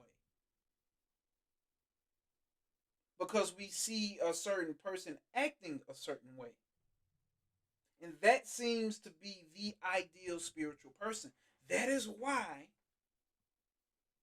we will put on the clothes, we will use the same language, and we will adopt the same culture of a different spiritual system.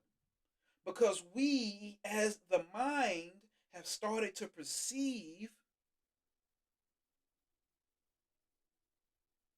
that that is what the enlightened person looks like. Oh, they got it going on. Oh, and I know that Rosa Flame. I'm just explaining because what you're saying is perfectly. It just needs to be said as well. I understand that you. I already know. You know what's understood ain't got to be explained. Rosa Flame. But that's the thing a person has to challenge. I remember first getting into this shit, 2012. I'm thinking like the same way that Bobby Hemmett acts, or the same way that Bobby Hemmett has set the standard of how a spiritual person should be, and I'm talking about characteristics, the right things to say all the time,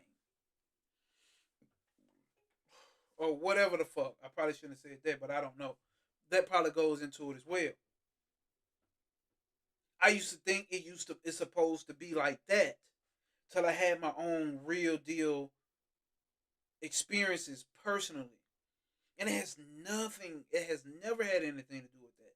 I think it was a quote from Ram Dass that said, if an asshole gets enlightened, then that will be an enlightened asshole.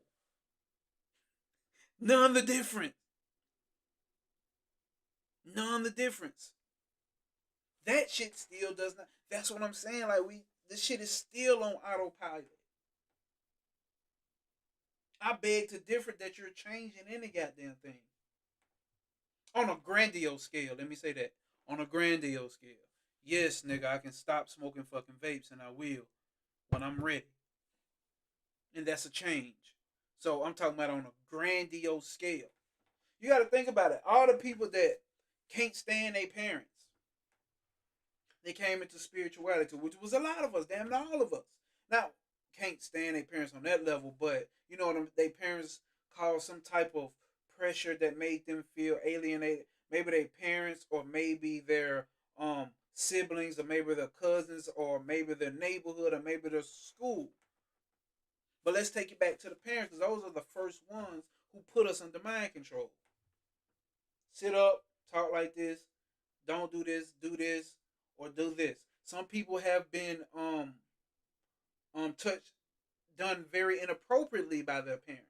You see what I'm saying? And that gave them a certain mental impression to go out into the world and move through this motherfucker in a certain, what's the name? But let's just go back to the level one mental impressions. Whoever raised that child, you will start to see, check them out. You will see the same fucking patterns that their parents have, even if they're doing something totally different. If you knew my mother, you would look at me and be like, God damn, boy, you look just like your mama. Really, my daddy. Like, I'm damn near sure that my daddy pushed me out his vagina. Like, I look just like that nigga. I make facial expressions like that nigga. We don't have the same voice, but a way that I carry my voice is just like that nigga.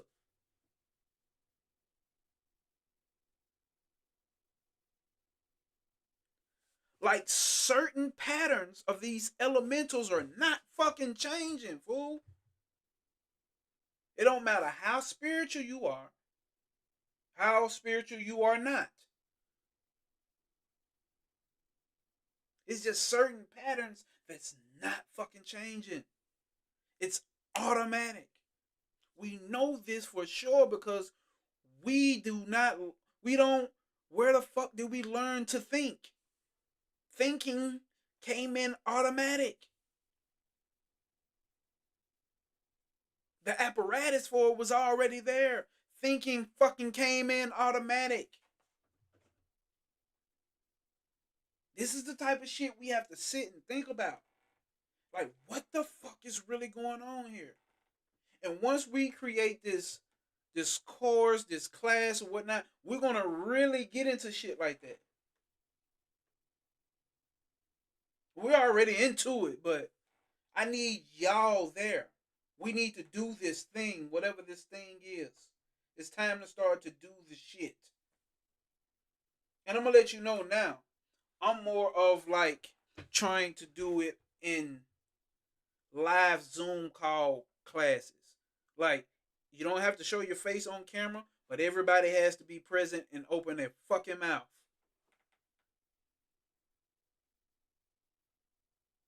And we go through a so-called curriculum structure, whatever the case may be. But I'm with the live interaction. That's how I rock. I know some people not like that. I know it's a new generation of people who like just the text. This ain't that. We ain't texting spirituality, man. We ain't sending SMS and iMessages in spirituality. Spirituality, whatever the fuck, that cliche ass term. But not this. I gotta read the chat shit. I'm gonna keep it 100 with y'all. I love y'all motherfuckers to death, especially everybody in this goddamn chat. But I don't like this shit.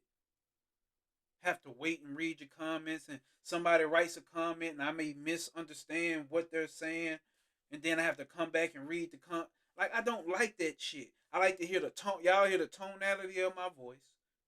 You can tell I'm serious, or you can tell I'm bullshitting. I can't hear y'all voice that is making a joke. Is it sarcastic? I like sarcasm. You know, I want to have sarcastic conversation with you motherfuckers too. So we're going to have a more of a live class setting on Zoom. Less modules and more so live. Now, I don't know how the fuck I got on that topic. Let's see.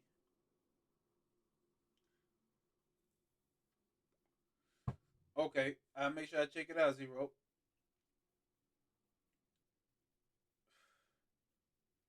Coop TJ says, in order to get it, in order to get it is too simply see the mind as deceiving you with concepts. No concepts, no mind, no separation, no words. Just shutting the fuck up. That's right, Coop. That's right, Coop.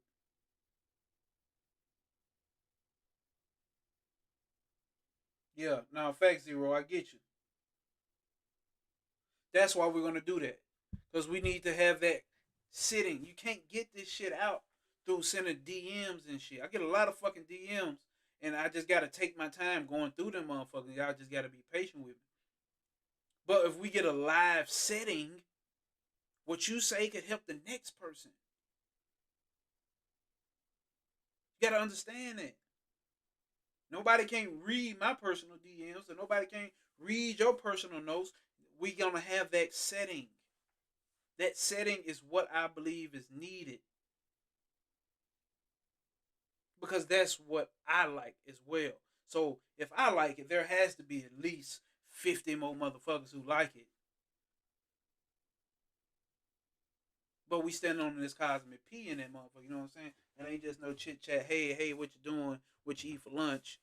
And how's the weather? What you say? Did you try the lasagna? Like, no, we ain't doing none of that.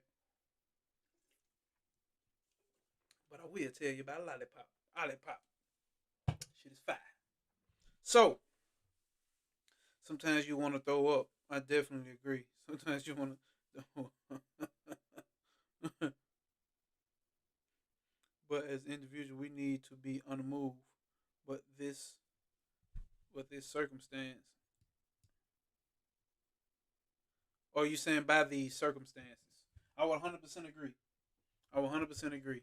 Absolutely, transmission is a show because even the energy of the voice carry different types of realization. Sometimes it is really useful, and it's partly really useful. It's partly of the open tr- transmit. Okay, so let's see, y'all. Let's get back to it. This is the last chapter of Be As You Are. Let's make sure it's still showing up clear. Like it's still showing up clear on the what's the name. So hopefully y'all have been enjoying this. Y'all have been tapped in and y'all have watched all the chapters, all the videos on this. And I'm hoping that y'all are feeling that this has been a great book to be reading. And honestly, I know y'all have been loving this shit. And it's the same for me. 3, 4. There's 1, 2, 3, 4 pages. So we about to wrap it up after these 4 pages. Let's start it off. Y'all know the big question everybody love to talk about is karma, destiny, and free will. Try not to argue. Just try to see if it is true. Oh, what the fuck? Just try to see if it is true.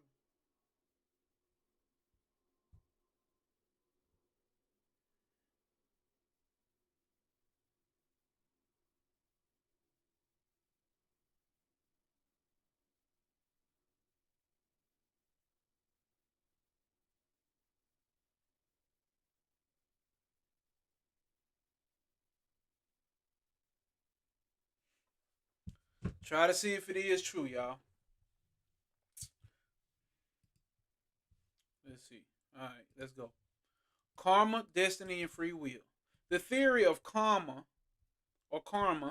is common to many Oriental religions. It, in its most popular form, it states that there is a universal accounting system, right, in which each individual must experience the consequences of all his actions. Karmas, good action, bring good results, and bad action inevitably result in suffering to the one who does them. The theory also states that consequences of action, also known as karmas, need not necessarily be experienced in the present life. They can be carried over into future lives. Because of this, several subdivisions of karmas have been postulated. The following classification, which was used by Sri Ramana, is common to many Hindu schools of thought. Sanchita karma, the store of karmic debt accumulated from previous births. Parabada karma, the part of one's Sanchita karma which must be worked out in the present life, because of the law of karma implies determinism in human activities. Parabada is often translated as destiny. So there's your destiny. Then we have 3, Agni karma, new karma accumulated in the present life, which is carried forward into future lives. So there we go, we got 3. All right.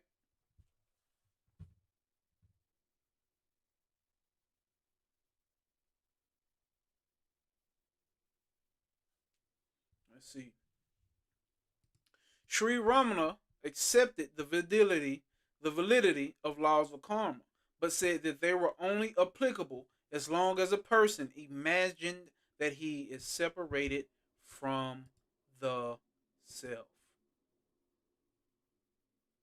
Having a next life and doing karma and all of that is true as long as you do not believe that you are the self. At this level, the level of Agyani, or no knowledge of self, he said that individuals will pass through a series of preordained activities and experiences, all of which are consequences of previous acts and thoughts. He occasionally even said that every act and experience in a person's life is determined at birth, and that the only freedom one has is to realize that there is no one acting and no one experiencing. We have to read that again. I cannot let that be walked over. Let those with ears hear. Let's read it over. Sri Ramana accepted the validity of the laws of karma, but said that they were only applicable as long as a person imagined that he was separate from the self. At this level, the level of a jnani, a person who does not have knowledge, he said that individuals will pass through a series of preordained activities, right? And experiences, all of which are consequences of previous acts and thoughts. He occasionally even said that every act and experience in a person's life is determined at birth, and that the only freedom one has is to realize that there is no one acting and no one experiencing. He just answered your karma, your destiny, and your free will question that quick. However, once one realizes the self, there is no one left to experience the consequences of the actions. And so the whole structure of karmic laws then becomes redundant.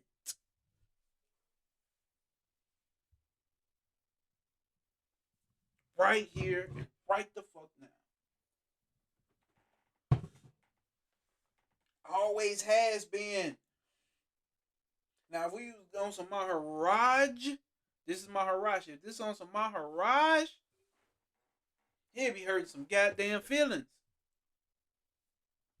But let's go. Sri Ramana regarded the laws of karma as a manifestation of God's will. He said that prior to self-realization, there was a personal God, which they call Ishwara, who controls each person's destiny.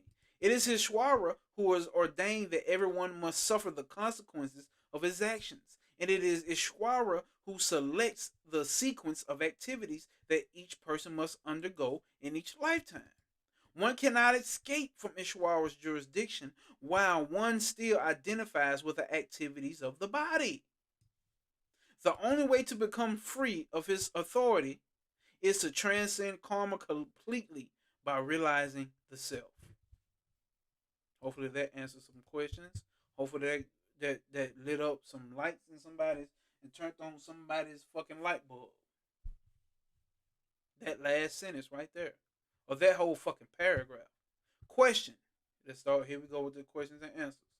Is it possible? If you are just joining, please hit that link that is pinned inside of the comments in the chat. If you're watching this on a replay, it is pinned inside of the description of this YouTube video.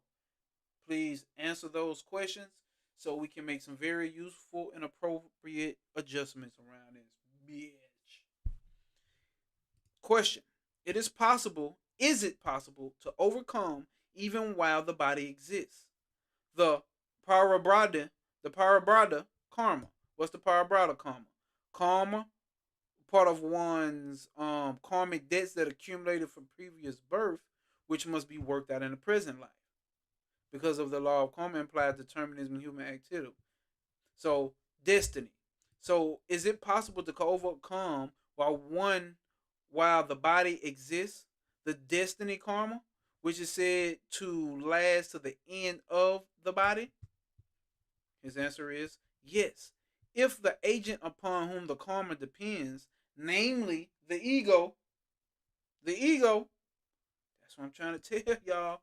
Karma, reincarnation, that shit is real for the ego. That's it. Ego, the mind, whatever you want to call it. Which has come into existence between the body and the self, merges in its source and loses its form. How can the karma which depend upon it survive? The karma depends upon the fucking ego, y'all. There is no karma without the ego. The ego is temporary fucking self. He's telling you the answer here.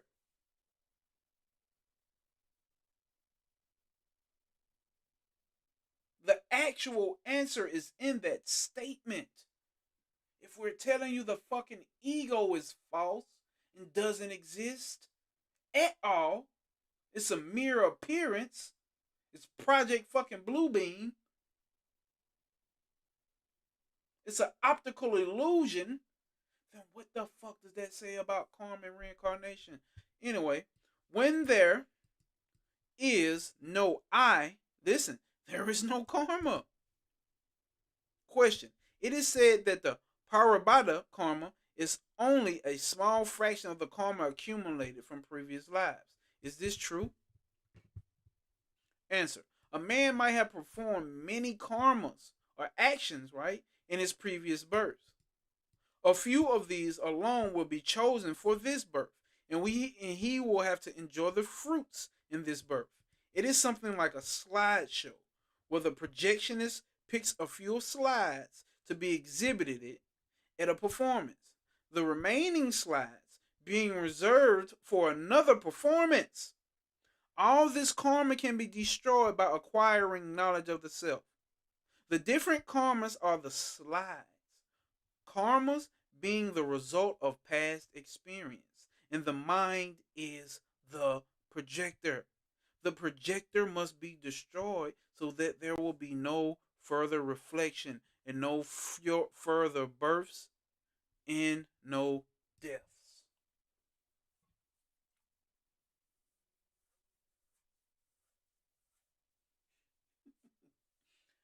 Perfect answer, Zero. Perfect answer.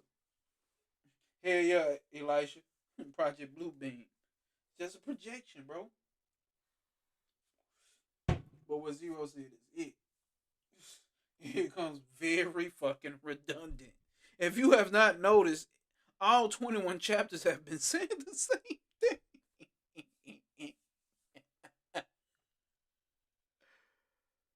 Oh, it's beautiful, bro. It really is, bro.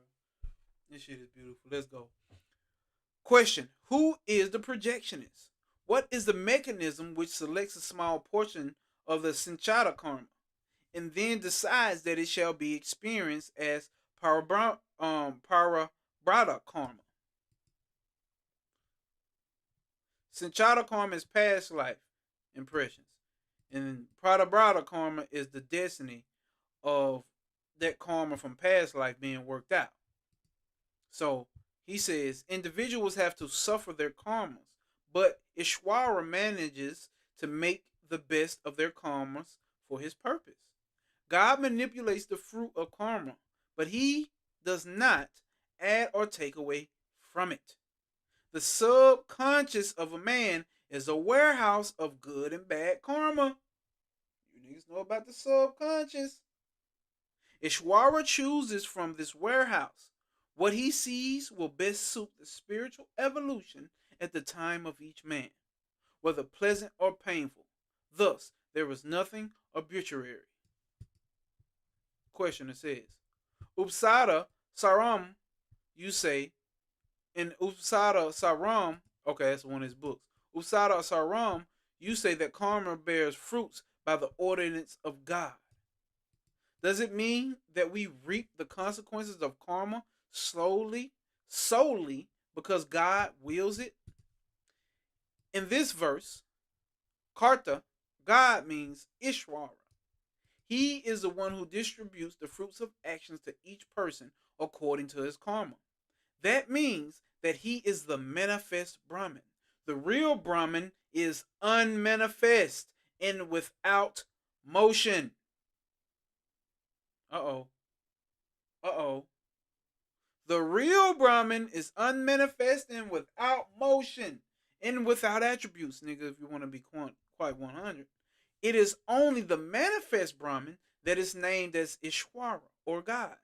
He gives the fruit to each person according to his actions or karma. That means that Ishwara is only an agent, that he gives wages according to the labor done. That is all. Without this, Shakti or the power or Shakti power of Ishwara, this karma would not take place. So without that Shakti power of Ishwara, this karma would not take place. That is why karma is said to be on its own inert. Man, I hope somebody read that. Somebody read that. Question. The present experiences are the results of past karma. If we know the mistakes committed before, can we rectify them? If one mistake is rectified, there yet remains the whole sanchara karma from former births, which is going to give you innumerable births. So that is not the best procedure. The more you prune a plant, the more vigorously it grows. The more you rectify your karma, the more it accumulates. So trying to get this karma together and, you know what I'm saying, dissolve my karma and, you know what I'm saying, they got karma and this and this and that. Maybe that's why the so-called Illuminati ain't studying that shit. From our point of view, at least. Or from the common man's point of view. They ain't trying to right that wrong. Shit, keep going like that shit ain't happening.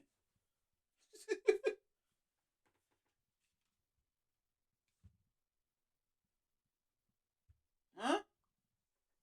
That's another topic, though. That was just a tangent I just went on.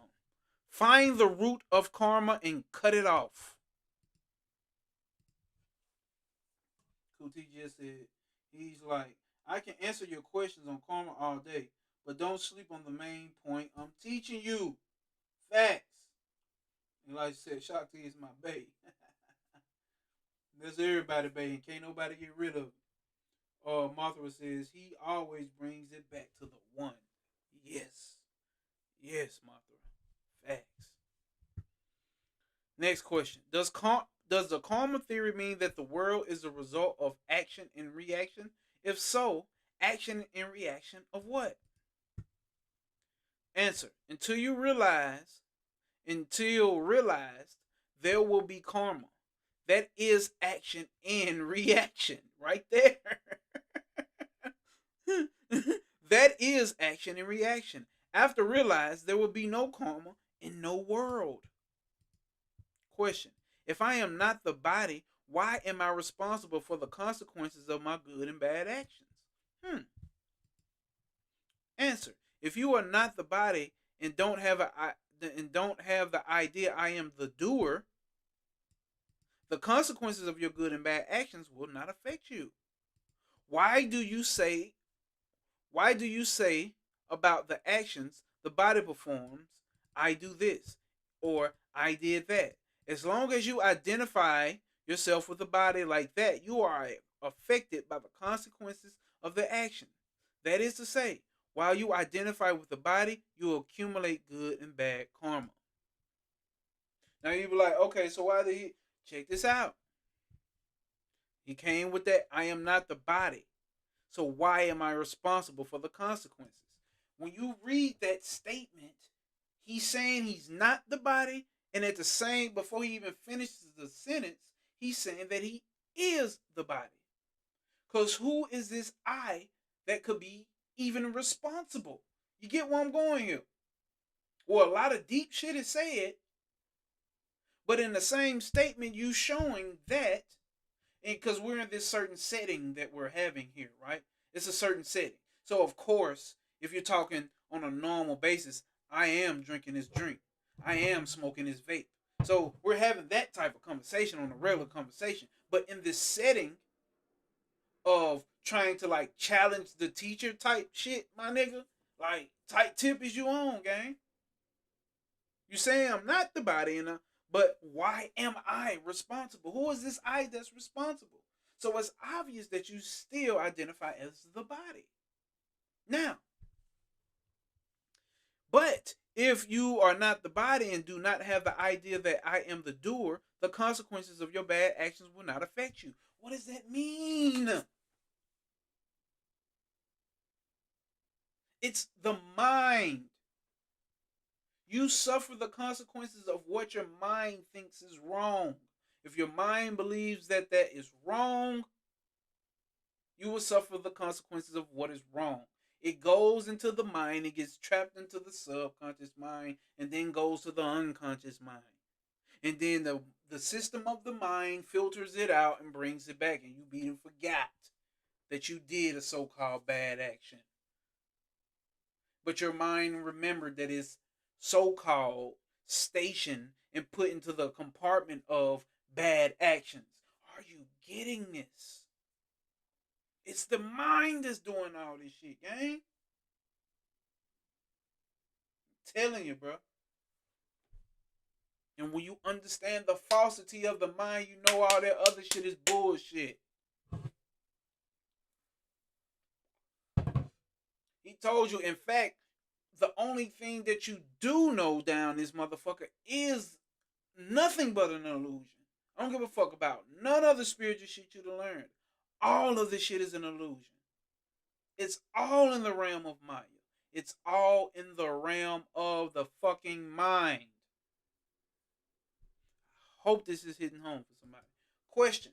But since I am not the body, am I not really responsible for the consequences of good and bad actions? If you are not, then why bother about the question?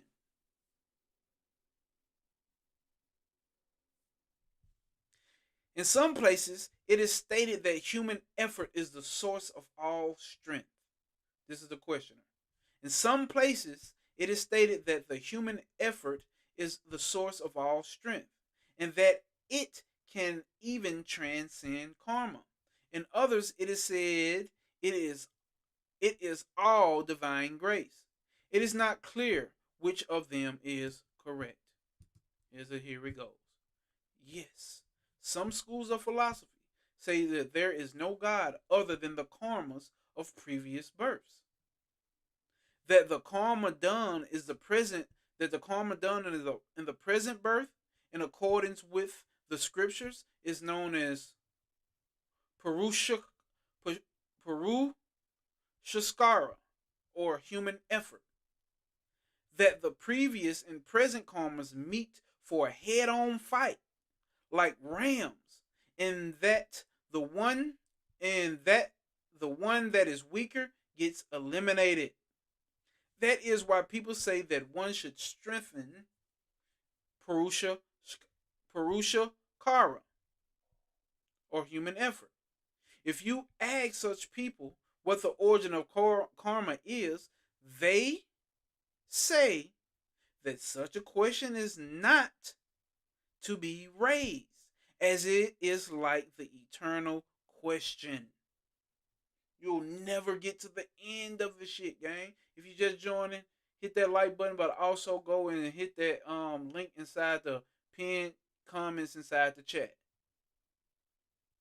and also in the YouTube description link, and answer those questions. So if you ask any of those people who got this strong belief that about this karma, where does karma come from? That's the question that you should not ask, because it's an eternal question. Because it's just like this question: which came first, the seed or the tree? Debates such as this are mere arguments which can never arrive at the final truth. That is why I say, first find out who you are. Do y'all get that? This has become the most obvious shit to me.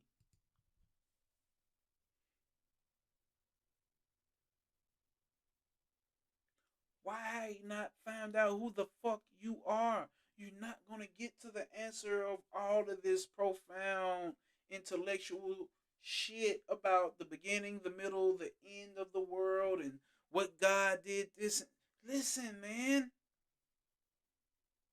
That's all. Hey, man. Okay. If one asks, who am I? How did I get this dosha, or fault of life? The I will subside, and one will realize the self. If one does this properly, the idea of dosha, or fault, will be eliminated, and peace will be obtained. Why even obtained? The self remains as it is. There is nothing to obtain. It always was, always will be, and always is. That's the cosmic fucking joke.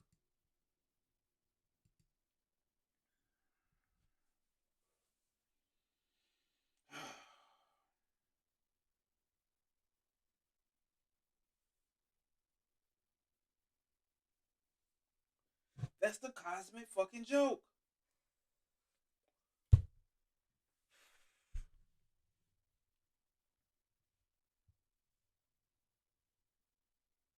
He said, if one does this properly, the idea of fault will remain eliminated and peace will be obtained. Why even obtained? There's no even obtaining realization. There's no obtaining realizing the self. Because it already is. You are already that. That's the cosmic joke. That's why he said at the beginning, bondage and liberation, none of them exist.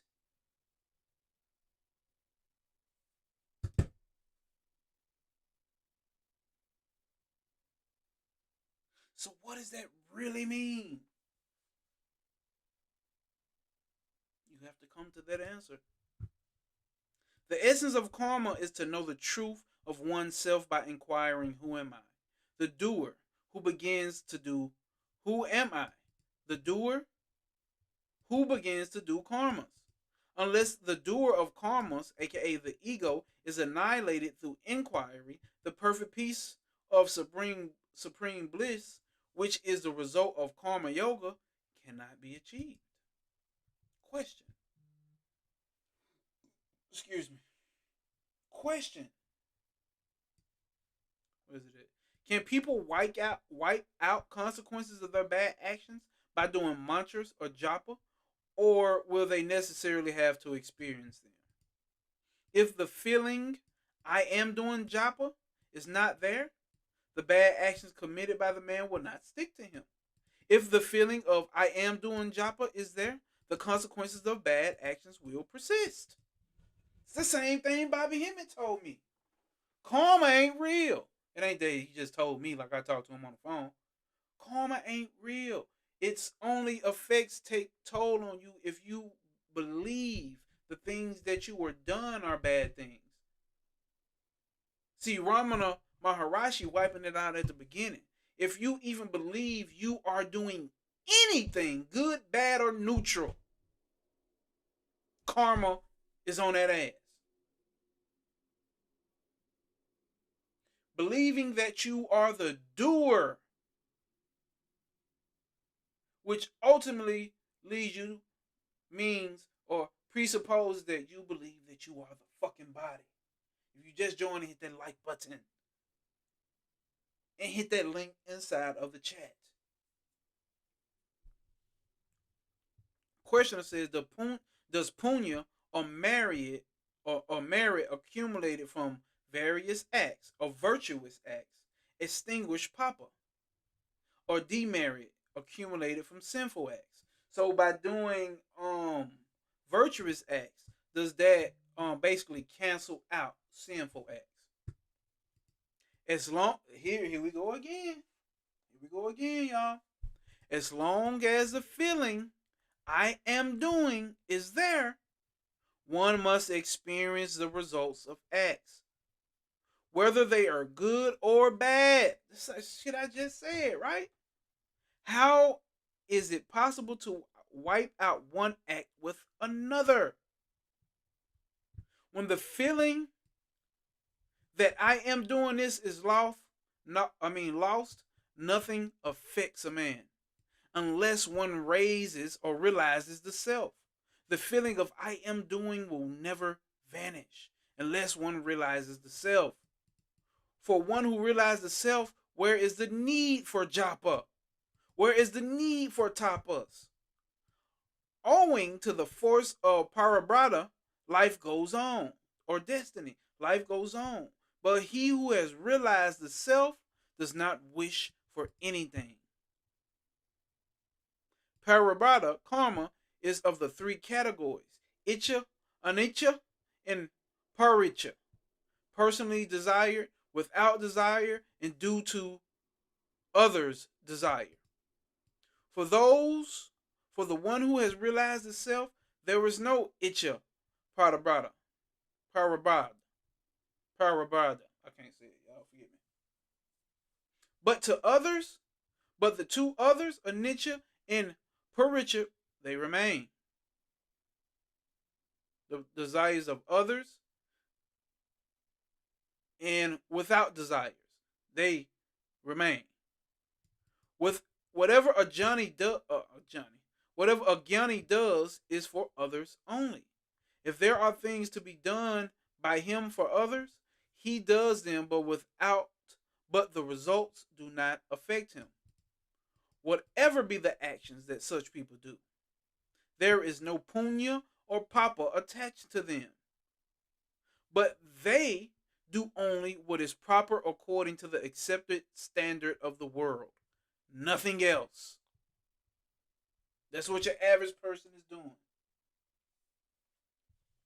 Those who know what is to be experienced, those who know that what is to be experienced by them in this life is only what is already destined in their parabrata or destiny, right?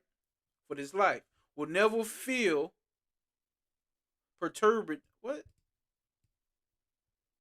Perturbed.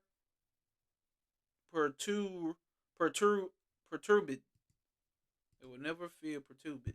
What does that word mean? Anxiety or concern or unsettled.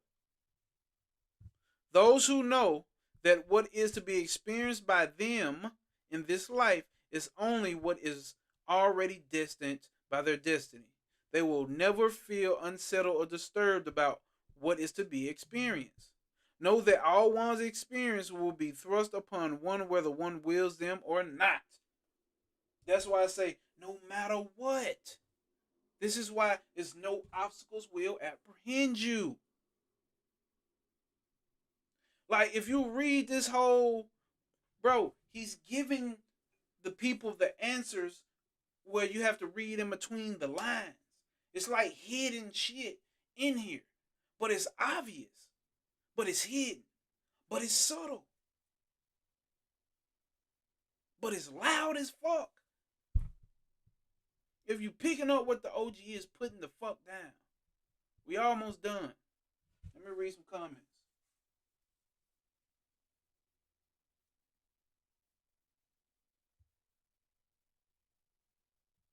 Let's see. Damn, I'm missing something.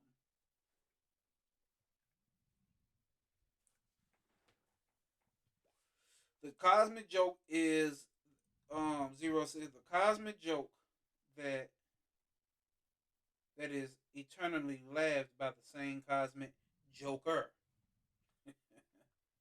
Jokester playing a joke on his goddamn self. Yeah. And Rosa Flame said, yeah, and Ramana is speaking from that realized state I'm referring to. And he's proving what I'm saying right now. That such a tiny number of people actually get there. 100, Rosa Flame. 1 fucking 100. Right. There is knowing and there is knowing. Zero says, yes, it's awesome. This way of learning. Yep. Let's finish this on up, y'all. Questioner says, the realized man has no further karma. He is not bound by his karma. Why should he still remain within his body? Here we go. Who asks this question? Is it the realized man or an unrealized man called a Jnani? A Jnani. Why should you bother what the Jnani does or why he does anything? Look after yourself. You are now under the impression that you are the body, and so you think that the Jnani also has a body.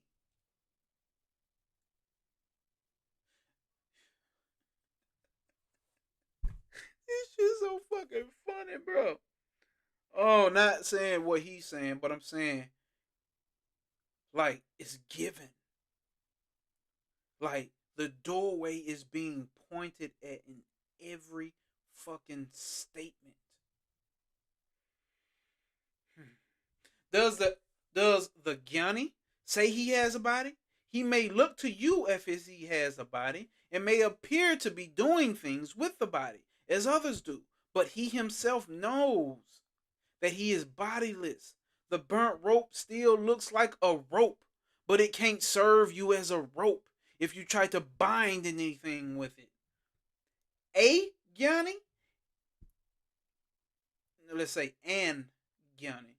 That don't sound right. Because you have the word Agyani and then you have the word Gyani.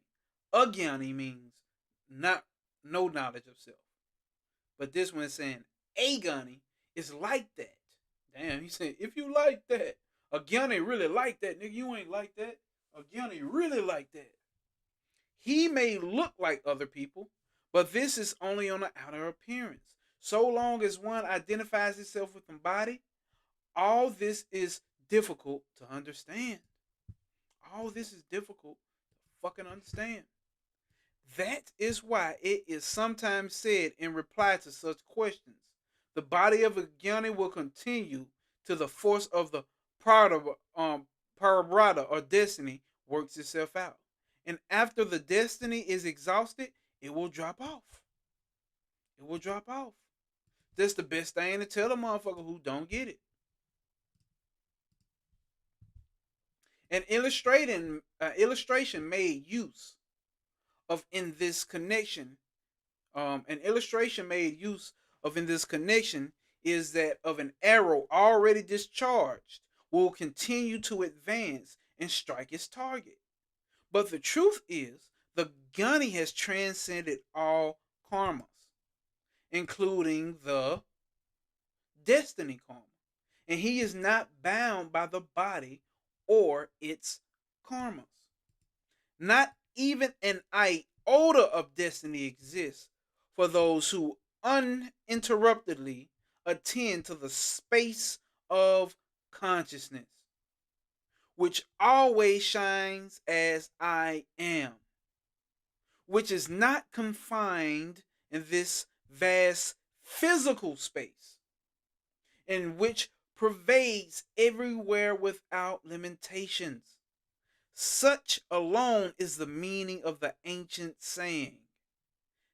The ancient saying says what? It says, there is no fate for those who reach or experience the heavens. Damn, that boy dropping them jizzums. I got me a jizzah, a jizzah, a jizzah. I got me a jizzah, a jizzah, a jizzah.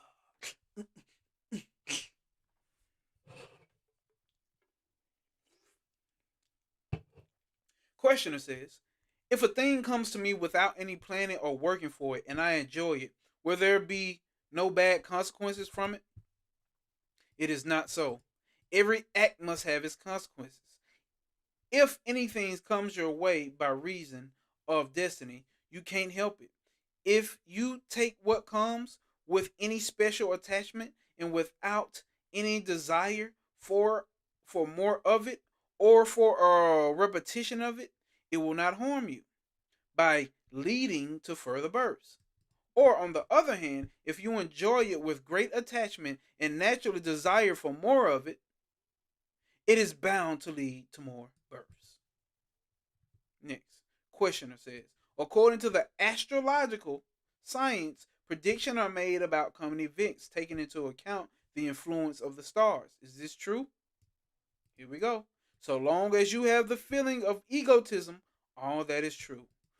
When that egotism gets destroyed, all that is untrue. Does it mean that astrology won't be true in the case of those whose egotism is destroyed? If so, who is there left to say it won't be true? There will be seeing only if there is one who sees. In the case of those whose egotism is destroyed, even if they appear to see, they do not really see. Destiny is the result of past action. It concerns the body. Let the body act as may suit it. Do you get that? Let the body act as may suit it. Why are you concerned with it? Why do you pay attention to it? Should anything happen, it happened as the results of one's past action, of divine will, and other factors. Questioner says, the present is said to be due to past karma. Can we transcend the past karma by our free will now? This is the end of the book, y'all. Can we transcend karma by our free will that we have now? If you're just joining, hit that like button and also click that link inside of the live stream chat at the top that's pinned in the comments. It's a questionnaire and it's going to help us to do some useful and appropriate things around here, and it will help others. Remember, this is a questionnaire. Those questions are anonymous. It does not keep your name and say who answered the question and what they answered for the question. Just remember that. Answer. When we ask, can we transcend karma by free will? Here's the answer. See what the present is. You're talking about, that's the thing. We're talking about past lives. We're talking about the future. But we're forgetting about the fucking now. And ultimately, that shit don't even exist. But that's another question. That's another statement. If you do this, you will understand what is affected by or has a past or a future. What is ever present and always free, and what remains unaffected by the past or future or by any past karma. If you stay right now in that present, you will see. Question: is there a such thing as free will? Let's skip over that.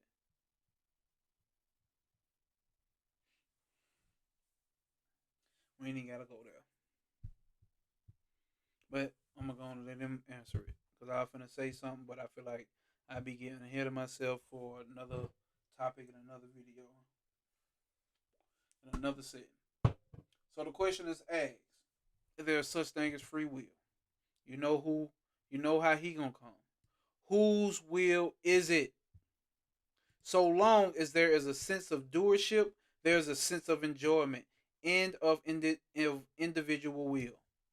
But if this sense is lost through the practice of vichara, or discernment, or inquiry, the divine will act and guide the course of events. Fate is overcome by jnana, or knowledge of self, which is beyond will in fate. I can understand that the outstanding events in a man's life, such as his country, nationality, family, career, or profession, marriage, death, and etc., are all predestined by his karma. But can it be that all the details of his life, down to the minutes, have already been determined? Now, for instance, I put this fan that is in my hand down on the floor here. Can it be that it was already decided that on such and such a day, at such and such hour, I should move the fan like this and put it down here?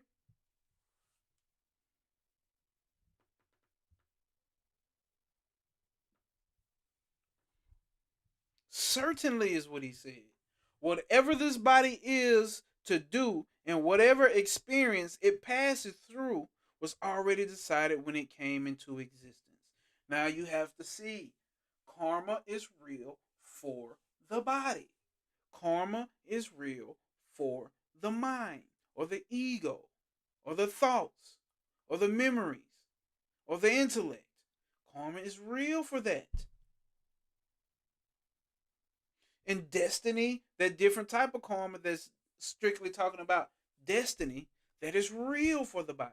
The body and the mind has this karma.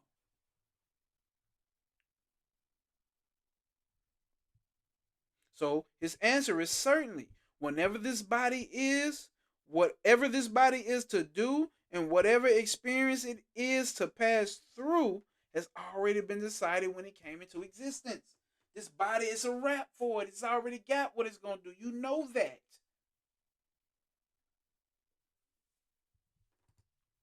Question: what becomes of a man's freedom and responsibility for his actions?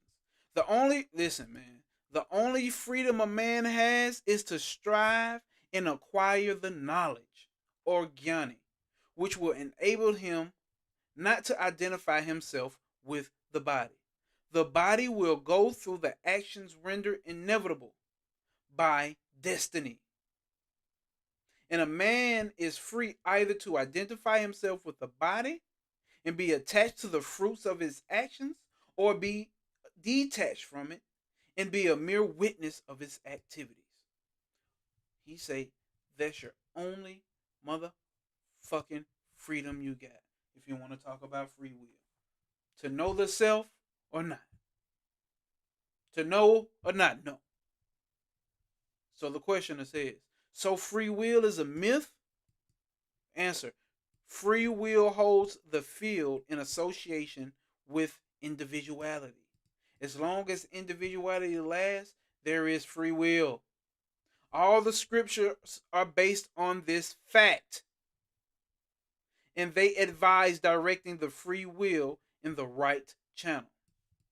Find out to whom free will or destiny matters. Just got to turn it back to you. Find out where they come from and abide in their source. Find out where them questions come from. Who's asking a question? And then when you get there, figure out who's asking a question. Go to the source of the question asker. If you do this, both of them are transcended. That is the only purpose of discussing these questions. To whom do these questions arise? Find out, my nigga, and be at peace. Yeah, most definitely you can chill with us, bro. You caught the very end, like literally the very end. But nonetheless, that was shit. It must have been your destiny to show up at the time you showed up. Peace. Glad for you to join us, bro. Glad for you to join us. Final question. The final question of this book that we have been reading for months, called Be As You Are. Here's the final question. If what is destined to happen will happen, is there any use in prayer or effort, or should we just remain idle?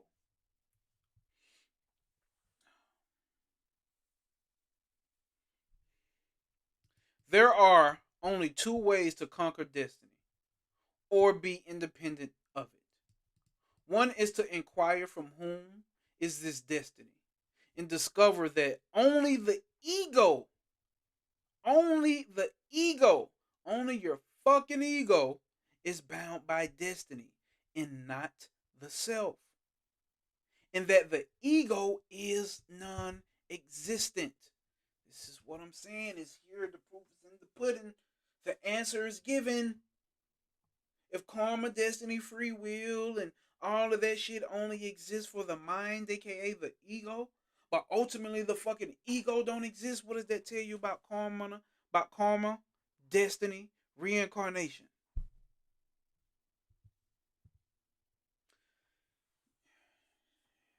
You answer that question for yourself, ladies and gentlemen. The other way is to kill the ego by completely surrendering to the Lord. Bhakti yoga. Right? Same shit that they tell you in the Bible. Christianity is a pure devotional religion. Pure devotional. Have nothing against it, obviously. How people run it may be something different. But what it is, if you can zoom out and read it, it's nothing but pure devotion. Give over your mind and your ego over. Surrender it.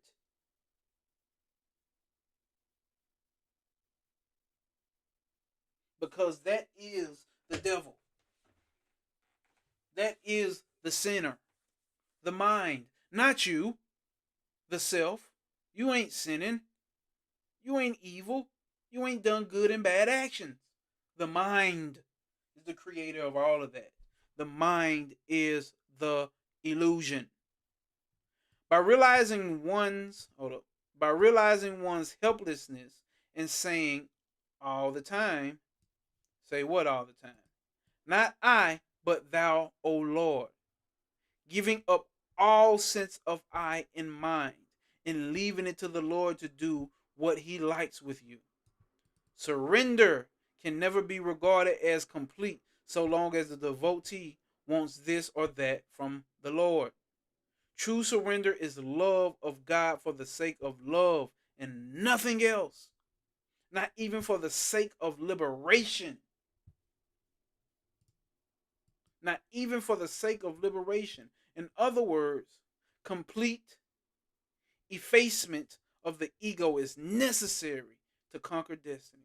Whether you achieve this effacement through self-inquiry or through bhakti margya.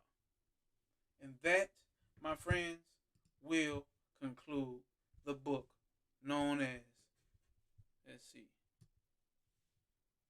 oh shit, Be As You Are, the teachings of Sri Ramana Maharshi, written and composed by David Gottman.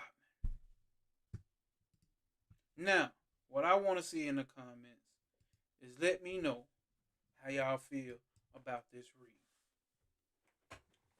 In totality, majority of all y'all have been here since the beginning. As you can see, Maharaj has continuously formulated something. You can tell sometimes when he like, fuck this, I'm finna go in. He probably not thinking it, thought it just randomly, spontaneously happens like that. Fuck that, I'm finna go in. And sometimes he breaks it down and gives the answer depending on, where all the time he breaks down and gives the answer depending on the level of that spiritual seeker. It's not a one size fucking fit all on these particulars. When we get down to so-called particulars,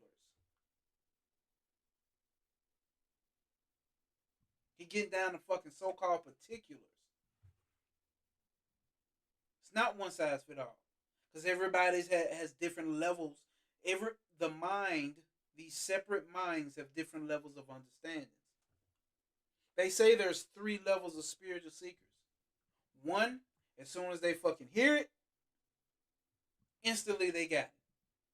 They use logic later to put it together on how they got it and why it makes sense. But as soon as they hear it, it's fucking instant. The transformation starts to happen fucking instant. The realization starts to happen instant. And then kick starts the transformation. 2, you got the motherfucker who needs to hear it multiple times. Continuously. What is this book? It has done nothing but repeated the same truth multiple motherfucking times.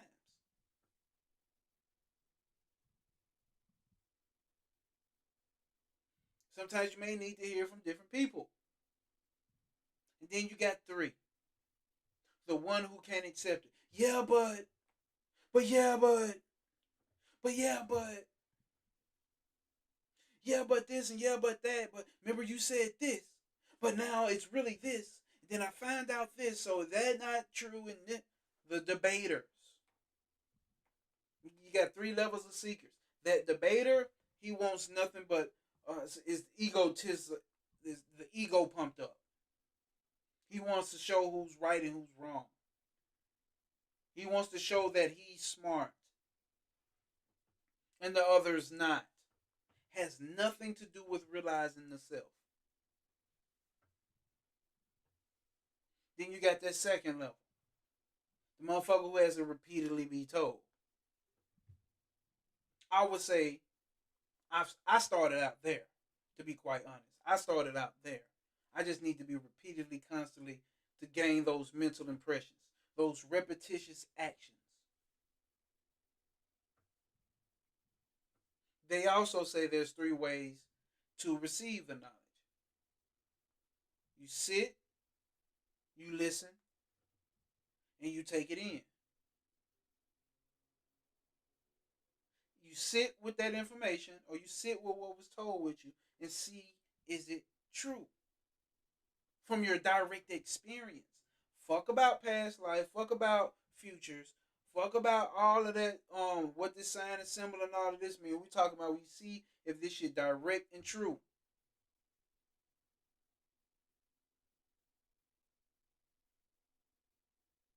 But you sit and you fucking listen and you take it in.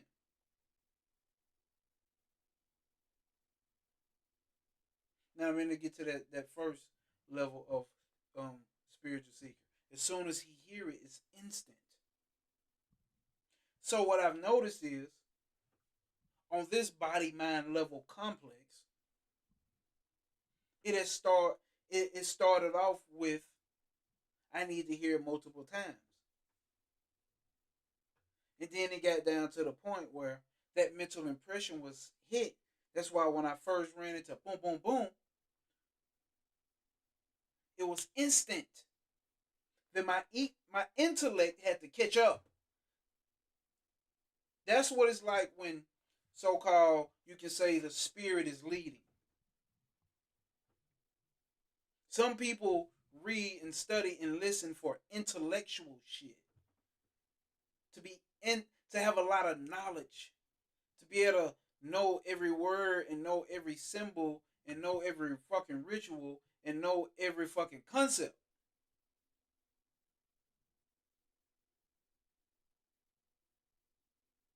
When it should be the other way around. The spirit leads. Okay, yeah. The spirit leads the intellect versus the other way around. The intellect is leading the spirit. The intellect should be the bitch of the spirit.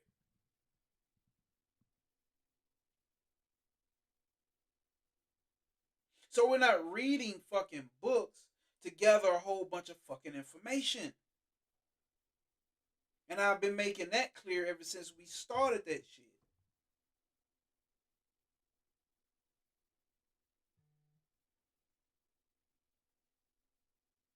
It's not to gather a fucking bunch of information.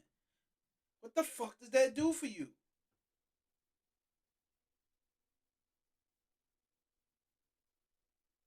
Especially if a person, we still walking around trying to figure out why the fuck is this happening to me in my life? That's what we're trying to get down to here. And having more information does not help you with that. You think knowing your past lives is gonna fucking help you with that?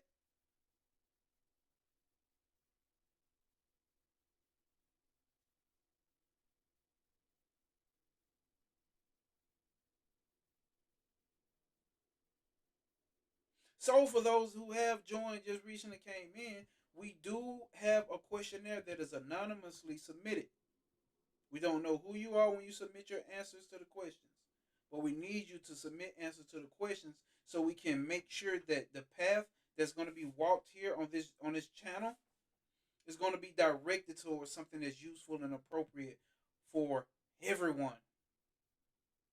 So this helps us understand which way it's going to go, and this also will result in the karma of that goddamn questionnaire will result into benefiting so-called other individuals when it's only just self. But we got to talk like that, right? For the means of communication.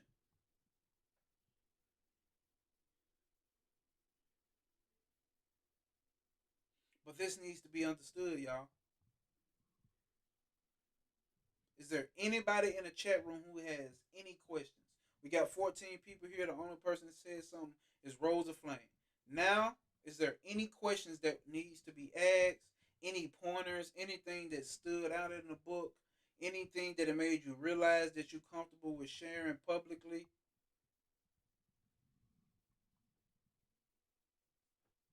Rosa Flame says maybe some people. What are you talking about? I don't know if we're gonna do Nisaragata. I don't know if we're gonna do Maharaj. I don't know what we're gonna, but you know, I, I'll make it. I'll make that announcement though. I don't know if we're ready for that.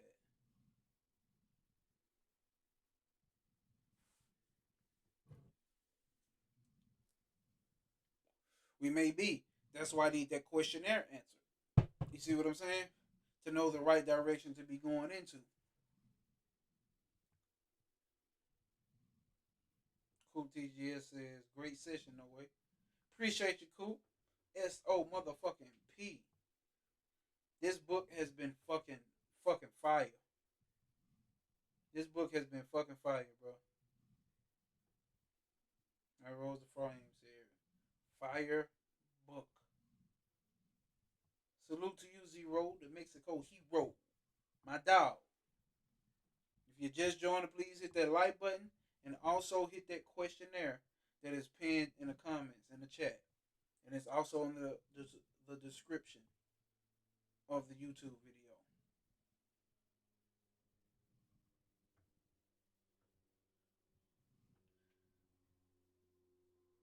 See, my thing is, maybe they do. Maybe they do, Rosa Flame. Maybe they do. Maybe they do. I just want to, it's not even that I want to know. Because I've already come up to the conclusion before I ran into this non-duality that I didn't give a fuck about past lives no more. My whole occult journey, there was a topic or a concept that I was deeply enriched in. But for me, it has done nothing. People can't handle the fucking impression that they've had this life. Motherfuckers is stressed out, feeling lonely and feeling broken down, feeling trapped, and feeling imprisoned from the impression just in this life. Cause like Maharashi said, you go to a past life, and the actions of that past life was created. The karma of that life was created by another past life. How fucking far are you gonna keep going back? It's a never-ending question. So how useful is it? If you want to run around and play grab ass. You want to run around and grab ass. You can run around and grab ass all day. You got the right to do that. I think it's just a jack off. It don't end. And you still don't figure out who the fuck you are. That's my opinion. That's what has come to me that's clear as day. That's all that is. I've told this story a million times that one morning I just woke up and like, I don't give a fuck about a past life no more. Like, I don't give a fuck. And I can't tell you no logical reason why I don't give a fuck. I just woke up and not giving a fuck about it. I'm like, what I need to do is, if I so-called know that I'm living in this life right here, right now, I need to figure out I need to do what the fuck I need to do in this one. Fuck the past life and another one. What can I do in this one? Right here, right the fuck now. And that was right before I started the YouTube channel. Right before I started the YouTube channel. 2024, January. Was it 2024 or 2025? I don't fucking remember. Let's read some of these comments. Last Wednesday, I experienced a realization or a glimpse of this in a raw and deep way. I'm able to transcend the mind a little. Hey, my brother, just know that you have always and always will transcend the mind. Always have and always will. I know what you're saying, though, Zero, but just saying, I always stand on that peak. Always, my brother. DDDDM9 says, thank you, brother. It was funny when you said it was destiny for me to come at the end. And for those that did, but it hit. And I always love listening to you. You're special and doing great work. Now you doing a real great work. And that ain't even no cliche shit to say. You really doing a great work. You know it's you. And I get what you're saying, and I 100% appreciate that. But it's 100% you. That's the cosmic joke of this shit. It's 100% you. That's the funny part about this shit. It's 100% you. We appreciate you for showing up. Real shit. But it's 100% you. And while you're at it, brother, please, could you tap on that link in the comments and that's pinned in the comments to answer that questionnaire that can help for what's coming in the future. It really helps, and it'll help a lot of people. Mothra says, I've been looking into Kashmir Shaivism. It's another branch of Advaita, except they see Brahma as the doer. Pretty interesting stuff. See, Brahma with an M-A at the end is a doer. That's the creator God. But in Advaita Vedanta, we talk about Brahmin. So, but hold up. I think I got something on that.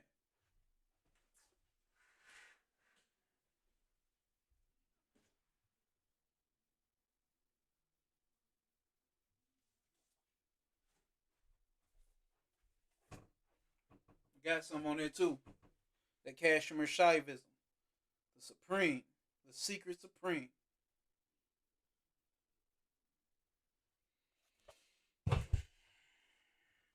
But yeah, when I first brought the non-duality to the table, I went through all systems. I went to the Dzogchen of the Buddhists, all non-duality. Anything that remotely talked about non-duality, then I actually found it in every fucking spiritual system. It's just different. And I know that's not you're not even asking that. I'm just stating it just for the record anyway. Mothra, but that every system has is nothing but non-duality. And it's so obvious in every system, but every system is born out of a certain tradition, of a certain culture, of certain superstitions, and this and this and this and that, certain trends that build up a certain system. That's really the only difference. So over here they're gonna call it Brahmin or Atma or Gyani. Well, god damn it, Don Tree. How you come at the last minute, boy? You gotta go back and watch this, and I really wish you would have been here from the beginning. But you know it's all love. No sweat, no sweat, no sweat. No sweat. But yeah, anybody with any comments, Don Tree, you just joining, bro. I need you to hit that link in the top. You one of the ones I gotta have answer the questions on that questionnaire. It's that link in top of the chat that's pinned. And it's also in the YouTube description. I need everybody to tap in and answer the questionnaire. Remember, all of your questions are submitted anonymously. You can put give a question if you want to put email at the end to get notified about things that may be upcoming, which I say you should do. But even then, your answers of the questions is not recorded by you. It does not say your name or who you are, because I just want everybody to answer the questions truthfully, so we can get a clear direction of which way this cosmic P will be pushed. You know what I'm saying? Which direction will we be pushing for the rest of this year? Like I said, I got something big coming up with somebody all of y'all know, and that'll come one day. That'll be revealed. Um, and great things, man. Great things, man. Great things, man. Because it's all about the fucking P. It's not about me. It's about the P. It's all about the self. And all these teachers are doing nothing but pointing you towards that. Do you know Ganesh represents the removal of obstacles for self-realization? That's it. Now you may have different ways that people break it down. Oh, he removes this and he removes that and he removes this. His ultimate thing, he's the king of the elementals. He guards the Shakti energy. He like he's the remover of ignorance. That no way, no obstacles will apprehend you. Yeah. There was a reason I was bringing it up. I can't fucking remember now. Right. Whether it's past life or spending 100 to thousands of dollars on a course or reading a bunch of books. It all proves that Ramana said that it's a rarity for someone to just get it instantly. Right. That's why it's always still recommended that you repeatedly, repetitiously, remember, no matter what spiritual system you in, you're gonna find something that you're told to do repetitiously. It needs to be repetitiously done.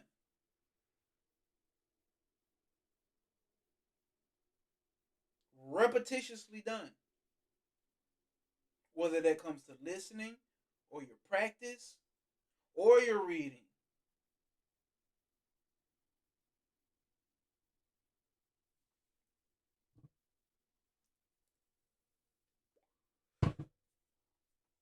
It's got to be done. It's got to be a repetitious thing.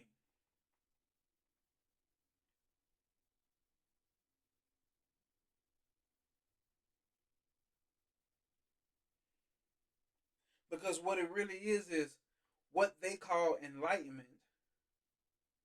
It's instantaneous. You don't go. It's instantaneous. Yes, the mind may have to go through levels, but once it's gotten, it bow.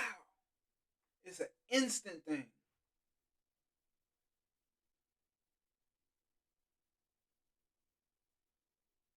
That part is instant.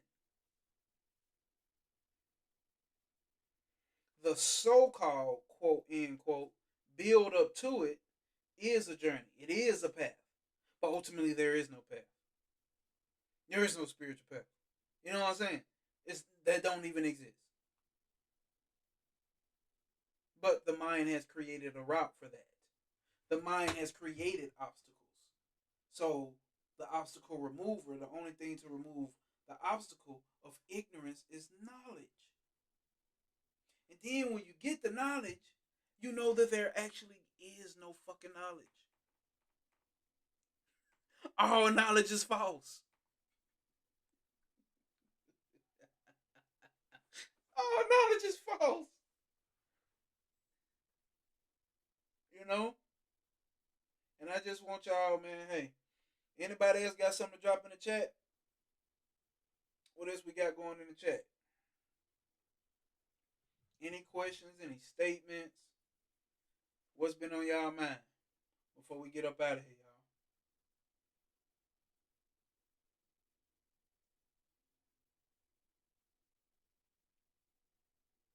Don Tree say nothing to do, nothing to prove.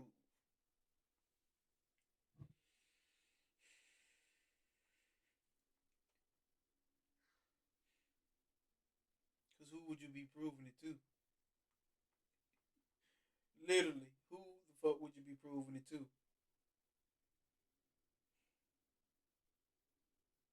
You know, I think the West has a different karma, the so called karma, right? Let's talk on a relative spiritual level, right? Not from the level of the self,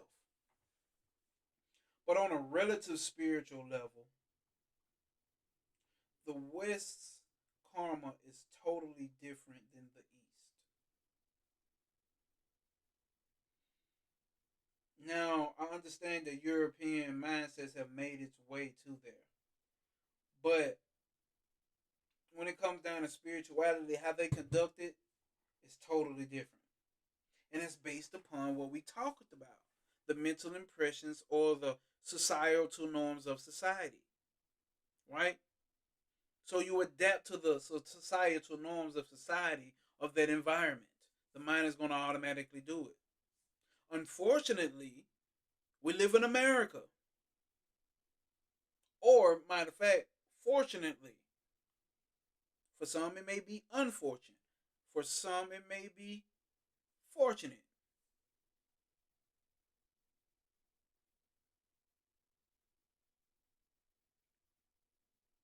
And when in this motherfucker do as the Romans do, the body and mind shall do what the Romans do.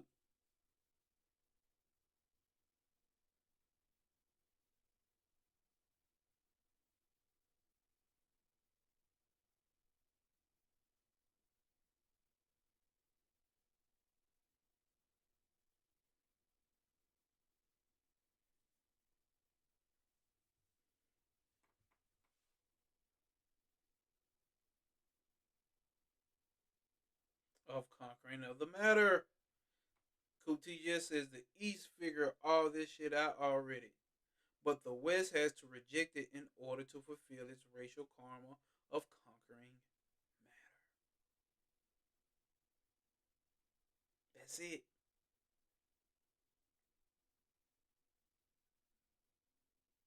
And by way I see it is, yes, you're gonna do what you need to do to get your bills paid. That has nothing to do with enlightenment. Yes, you're gonna do what you need to do if you got a family. Let the body and the mind do that. Whatever it may be.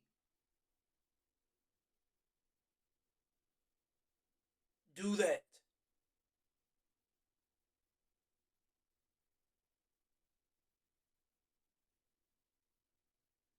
Do that. Please understand. Let that be done. It's gonna be done any goddamn way. Let the play out. It's gonna be done any goddamn way. Over there, you can probably take your ass to the mountains. Probably take your ass to the forest on your spiritual shit. Over here,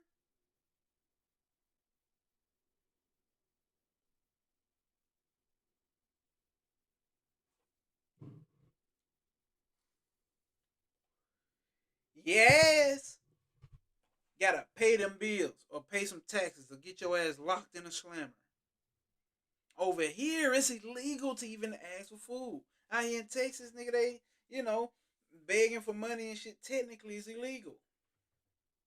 Over there, you can be a cool beggar. And though some may look down upon it, but it's tradition of that shit going on. It's tradition of that shit going on. But over here, you gotta pay bills.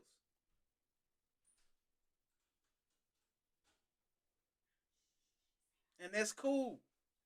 That's okay. That's fine. Don't even trip. Don't let that shit stress you. But you trying to run around and have all the fancy things around this motherfucker, hey, that's another goddamn story. Because you know how that shit, the type of mental impression that's going to get to you. Rosa Flame say, cool, which one is wrong? That's up to the one who observes. And you talking to Coop, but hey. Trav says, what up, Trav? Trav says, the West could even be seen as the radical left or the racial left hand path. The breaking down, the path that breaks down. What up, Trav? Is that what you said? The radical or racial left hand path.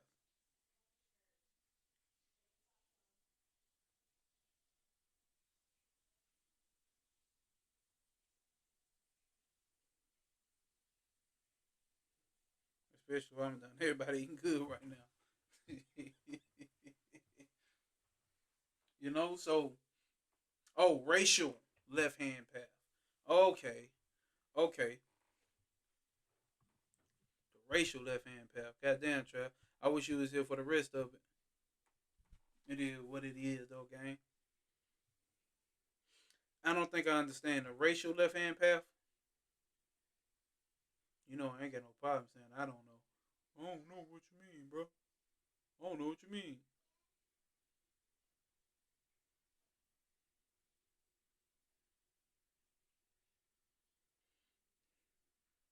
But,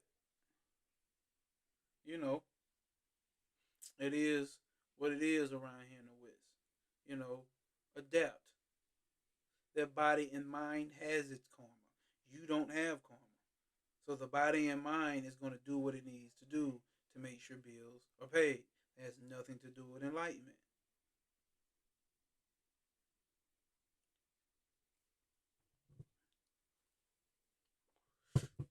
Over here, you pay to get assistance. Over here, you may even pay to get a community. Over here, you may pay so you can one day pay for certain shit to pay for certain shit. You see what I'm saying? You paid to get money around this motherfucker. Like that ain't that some crazy shit, but that's the way this shit is. What's the name boggled down over here? And even the teacher say you need not leave where you are to go try to find enlightenment and find peace. Because that same mind is going with you. I think Swami Vivekananda was even saying something like that. You need not go run to the forest. That one who stays in that society that he's trying to escape and still grasp this, is he not great?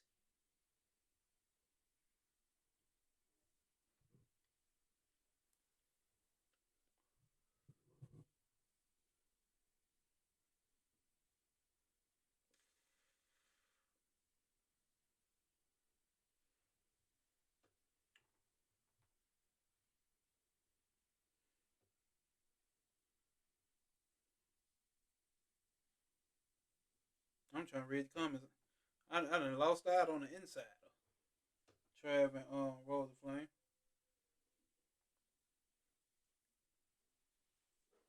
So in whatever situation you in, man, you can be this motherfucker or the motherfucker behind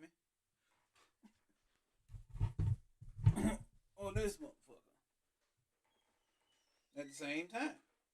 You can be both at the same time. Who says you gotta pick?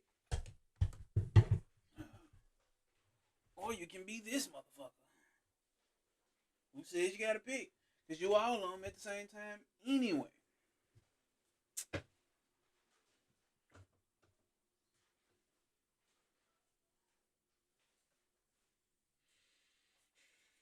But yeah, man, I was trying to get some more comments in the chat. We got more content. So by way of Trav Influence, he told me. He helped me out.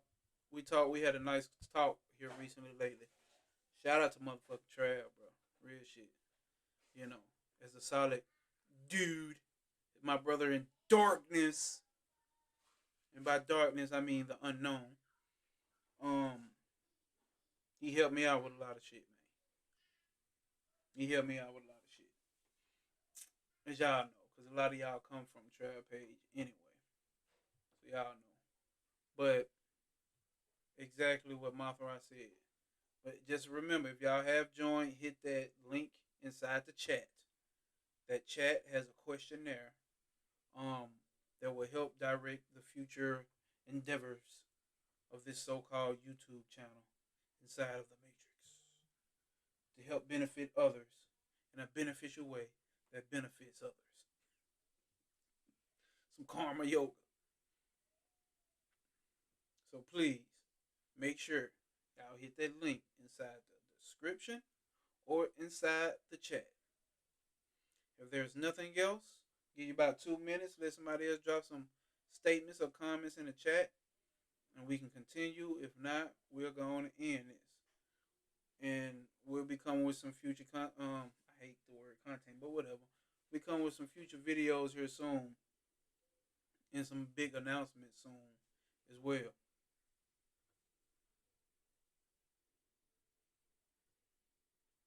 Me and somebody big, special, putting something together real special.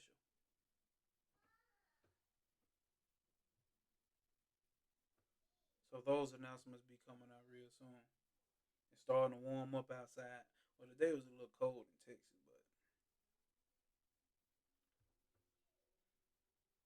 but all right, y'all. Like nobody got nothing else to say. We want to step outside of this bitch, and y'all know how this shit go. As always, no obstacles will apprehend you. Prosper over pain. There are no obstacles, only an opportunity for you to prosper over pain. You always have the opportunity to observe the mind, observe your one sided thoughts, observe your one sided opinions. You always have that chance to go into observer mode. You always have the opportunity. And once you do switch to that, you see there is no evil. There is nothing stopping you. There's nothing holding you back. There's no one out to get you. It's all shit. shit just put forth to you by the mind. The mind is the illusion. The mind is the bearer of bad news. The mind is the one who creates struggles and then gives you um then the mind gives you tricks and trades to get out of that struggle. And then the mind comes up with a way to put you back into a struggle or a lockdown or a bondage and tries to give you another way to get out of it. That is samsara. Your mind is samsara. There's nothing else. You have to realize that the world does not exist outside of you. It literally exists in the mind. Not the brain, but the mind. It literally exists in the mind. There's no outside world. There's no outside people. Just like in the dream, the mind creates the whole reality, which means the whole dream world when you go to sleep is nothing but the mind. The grass, the dogs, the cats, the bags, the cats, the guns, the food, the sex. It's nothing but the mind. In that same way, this reality has been created. And that is it, y'all. Love, peace, and motherfucking hair grease. We out, gang.